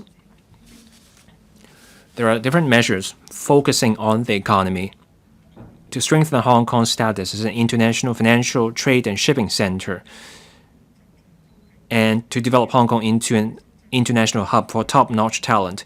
Director Xia Baolong of the Hong Kong and Macau Affairs Office said that the business community needs to work together with their base in Hong Kong to shore up Hong Kong's conventional strengths while also exploring new industries, new forms of business to find new growth drivers. A new round of technological and industrial transformation is going on in the world. Science and technology are crucial to progress. Hong Kong cannot bank on our conventional strength. Instead, we must take an innovation-driven strategy. We have fine airports. We're also moving fast in technology. And those are favorable conditions for drones. The new policy address proposes a working group on the low-altitude economy. There will be pilots. There will be rules and protocol, along with infrastructure. We will work with the mainland. The DAB welcomes this proposal, and we look forward to more details as we move full steam ahead in low-altitude economy. Opportunities abound in Hong Kong for low-altitude economy, tourism, delivery, whatnot. This also means more jobs. The manufacturing of eVTOLs, the use of drones for delivery also brings greater ease. It's also green and it helps cut carbon emissions. With low-altitude economy technologies, we will become more competitive globally. That also means more collaboration with the mainland, including the GBA. We're still exploring the space in the low-altitude economy. East Kowloon is a great testing ground. That's because we have government support for that district. East Kowloon is also the testing ground for other policies. Getting drones off the ground in East Kowloon can also bring more emerging industries to that area. The industry looked at East Kowloon. They hope vertiports for drones can be set up at malls there so that takeaway food can be delivered with drones. The delivery can reach places like the Children's Hospital or the waterfront park in East Kowloon. Those plans can work. We can also give people working there more options in food. More drones means less traffic congestion and fewer pedestrians. This will make Hong Kong more competitive and a greater quality of life. We should look into test flights for drones. With the right government support, the market will blossom. And then we can see the use of drones in tourism and other areas. I so submit. Ms. Chan Hao-Yan. Thank you. I support the motion of thanks. I thank the Chief Executive for this pragmatic and reform-focused PA. I start with housing and urban redevelopment. At the previous debate, I stated my support for phasing out substandard subdivided units. I support the basic housing unit so that we can turn around the problem of inadequate housing, a long-standing problem that will give our next generation a better living environment. On urban redevelopment, the PA proposes moving faster. The URA is working on a study of Tsuen Wan and Sham Shui Po. In the second half of next year, there will be an updated plan on the redevelopment. Taking this district-based approach has my support. We need a holistic approach for an entire district so that we can plan with greater flexibility in many areas that would better meet people's needs. On one point, though, I urge the government to consider my plan, and that is something I've been calling for over years. We need more subsidized sales flats in redeveloped districts. Can we have a clause in redevelopment agreement stating that we need a certain number of SSF units or GSH flats in redeveloped units? That will ensure people have an easier time staying in the same unit with redevelopment units through flat-for-flat schemes. The URA is short of cash, and that leaves urban sites idle. The PA this year also proposes home ownership measures for young people. For singleton and family applicants for HOS flats, they get an extra ballot number. That's not good enough. We need more flats. Putting more SSF units in redeveloped units will help.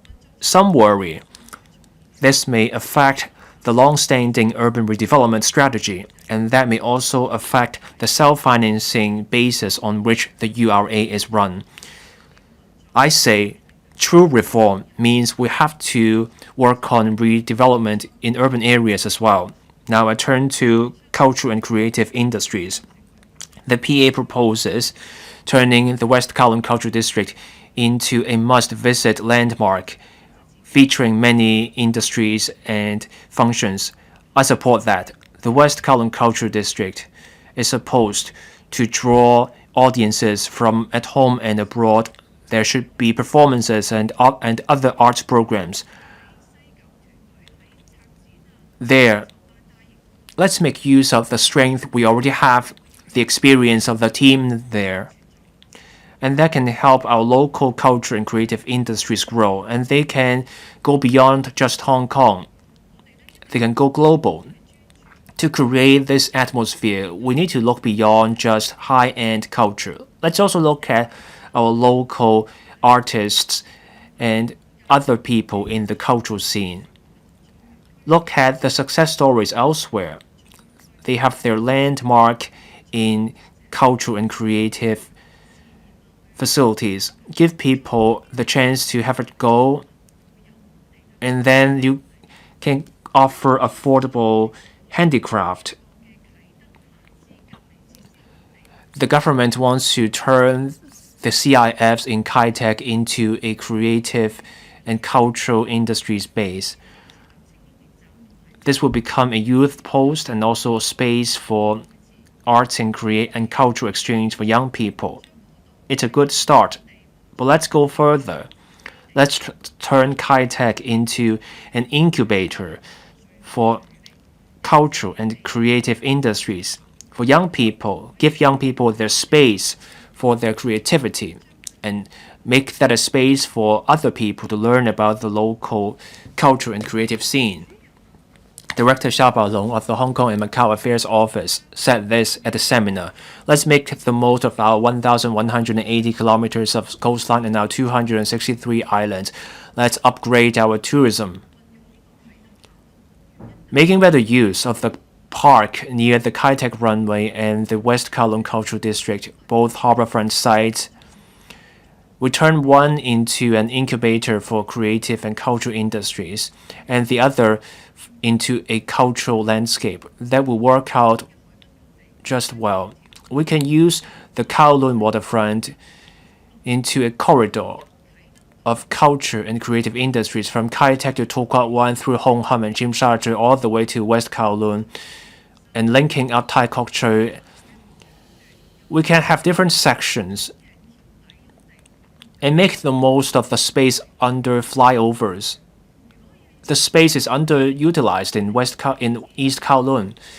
On different occasions, let's do different bazaars and exhibitions. We can create a new local cultural and creative scene with a new atmosphere, and that will be important. I hope the government can consider my ideas. I so submit. Mr. Robert Lee. Thank you. The policy address proposes a working group on silver hair economy. There will be measures in 5 areas. I support this effort to diversify our economy. Here are my thoughts. Now, for the 3 instruments under the HKMC, that is, the reverse mortgage pension and also the reverse mortgage for insurance policies. And for the annuity scheme, there are special offers for each new customer. For the first $300,000 in insurance premium, there's a guaranteed rate of return, and there are also premium discounts. These 2 discounts will expire at the end of this year. Let's offer new discounts to get more pensioners to take out these policies. The airport authority issued $5 billion of retail bonds. The government should offer more fixed return products to seniors. The PA mentions the major transport development blueprint, and that includes the Hong Shui-Kiu station and the Northern Liming Line, as well as cross-boundary rail links, and that includes the Hong Kong-Shenzhen Western Rail Link, connecting Hong Shui-Kiu and Qianhai. The government should consider securitizing rail projects. Let's do bonds, retail bonds. So we have more investment products for local residents. This is to meet their demand for fixed income products. This can take pressure off government finances. For small and medium securities brokers, they will get more business. On promoting tourist hotspots and mega events, each year we do many financial summits, forums. We have many business visitors. Let's focus on that. Let's focus on the high spending visitors. We show them the true picture of Hong Kong, and they can help us tell good stories of Hong Kong once they return to their home countries. I so submit here. I will speak in the next session as well. Mr. Edward Lau. Thank you. I thank our Chief Executive for delivering his third policy address. It's pragmatic, it's workable. It's also result-oriented, in line with Mr. Lee's philosophy. I want to focus on the Northern Metropolis and the environment. I've raised many matters with the Development Bureau and the EEB. Many of my ideas have been adopted in this policy address. I can see the bureaus have been very cooperative and responsive to ideas. The third plenum of the 20th CBC Central Committee stresses integration into national development and also deepening reforms. Moving faster with land development and promoting industries are the best way to respond to our country's calls. Recently, the Secretary for Development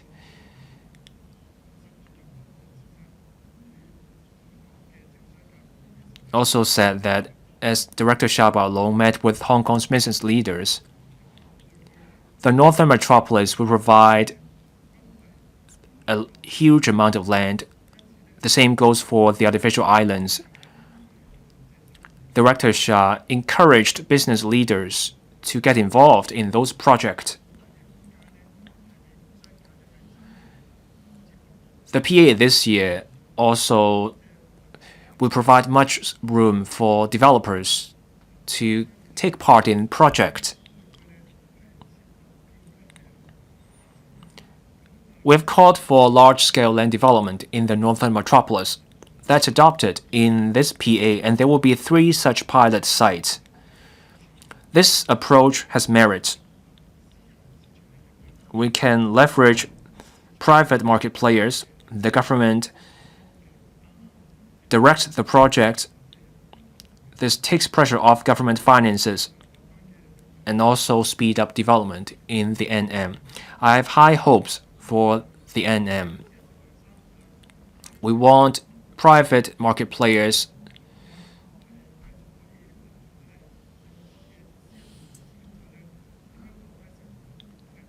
we also should lower costs. So I call on the Development Bureau and other departments to streamline procedures and drive a cultural shift. The Development Bureau has been helpful. Last September, there was a bill amending 6 ordinances about town planning, land resumption, and reclamation. This July, a circular came out for departments to change the way they approve applications. Let's keep up the work. We need departments to show us plans on how they will support this new approach so that departments streamline their respective administrative approval procedures so that we move faster and save money.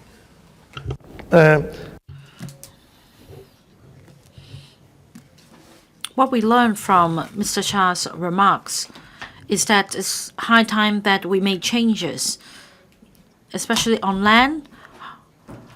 In Hong Kong, we have been over-relying on land sale as our major source of revenue. Northern Metropolis presents a new opportunity for Hong Kong to make this change. In the long run, we should take action. But of course, I know that changes don't take place overnight. But in the long run, we should not rely on land sale as the major source of revenue. Rather, through the supply of land, we should promote industrial development so that we have a sustainable stream of revenue. In Northern Metropolis, there will be ample land available to drive the development of industries. The chief executive will lead a committee on Hetao, and this year, a development outline will be promulgated in relation to the Hong Kong part of the HSITP. This is of utmost importance because the Hong Kong part of the cooperation zone and the Shantin Technopole will present two major economic drivers. With the commissioning of these two facilities, I'm sure that we will be able to find new growth impetus. As announced in the policy address, the government will incorporate a company to spearhead the development. This is essential. It takes time to push forward development. We can also leverage on private market forces. I'm happy to learn that the government will be setting up a company to take forward the development of industrial parks. By that time, apart from housing production, we will also see enterprises and industry setting up presence in Hong Kong. Now for Shantin Technopole, next week the government will submit a funding application to the Public Works Subcommittee so that the project can be kick-started as soon as possible. The ITI Bureau should also provide policy support in this regard. That means there should be a clear plan on the uses of different sites so as to attract the relevant enterprises to set up presence there. Now recently, I attended a number of events in relation to the Robin's Nest Country Park. These events related to the opening ceremony of the recreational facilities in the countryside. It's all about the concept of development cum conservation. They go hand in hand. As the government says, it's a feasible strategy. The government should be proactive in conservation. In the past, the government was quite passive. Once a site is identified as a conservation area, no development can take place, whereas the Robin's Nest Country Park, an eco park will be built. There will be greater biodiversity in this park.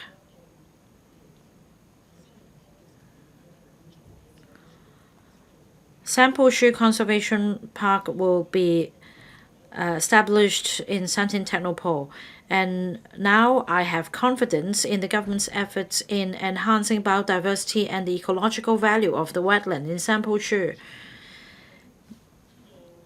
I agree that development and conservation can go hand in hand. For Northern Metropolis, there is great diversity. It doesn't just support the development of industries, it also supports tourism. As Mr. Shah said, we need to be proactive in promoting I&T development in Hong Kong. At the same time, we need to upgrade and transform tourism in Hong Kong. We should make the best use of 1,180 kilometers of coastline and 263 islands to develop well-being tourism, ecotourism, yacht cruise tourism. And I mentioned Long Valley and Robin's Nest. These are good examples. But apart from that, in the vicinity of Sha Tau Kok, we have the blue-green eco circle rich in tourism resources. Apart from promoting housing production and the development of industries, the government should not ignore tourism development because tourism is a major economic driver. Now, on environmental issues, I'd like to speak on new energy. The EEB, during this term of government, has been proactive. I know that $750 million have been set aside under a fund for taxis and commercial public transport vehicles to procure electric vehicles. There are also trials of hydrogen fuel cell buses so as to achieve zero emission. A bill will be tabled next year to ensure safe use of cleaner fuels. There will also be a certification system put in place. I look forward to greater collaboration with our country and the Greater Bay Area cities so that we can draw up common standards on green fuel together. Northern Metropolis is an ideal platform for the research application of the new energy technologies. There will be different use cases. Yesterday, the Development Bureau promulgated a preliminary or conceptual plan on the development of Ngau Tau Mei. The third medical school will be built, not to mention the Northern Metropolis University Town. There are 4 major zones in the Northern Metropolis, and now within the I&T zone there will be a greater delineation of uses. I do hope that this site can generate more projects. I think this year's policy address is pragmatic. And after the chief executive has delivered the policy address, various bureaus and departments have spared no effort in implementing these initiatives. This has been the case for the past few years. Now, under the leadership of the Northern Metropolis Development Office, there are KPIs.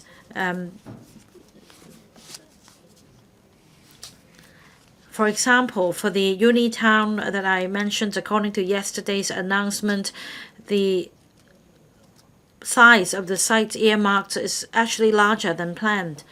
We see a roadmap, we see timetable, and I'm optimistic about Northern Metropolis. It started from scratch, and now we see a plan, and we see a plan for implementation. We're seeing results. So I'd urge all the bureaus and departments to keep up with the good work as they've done in the past 2 years.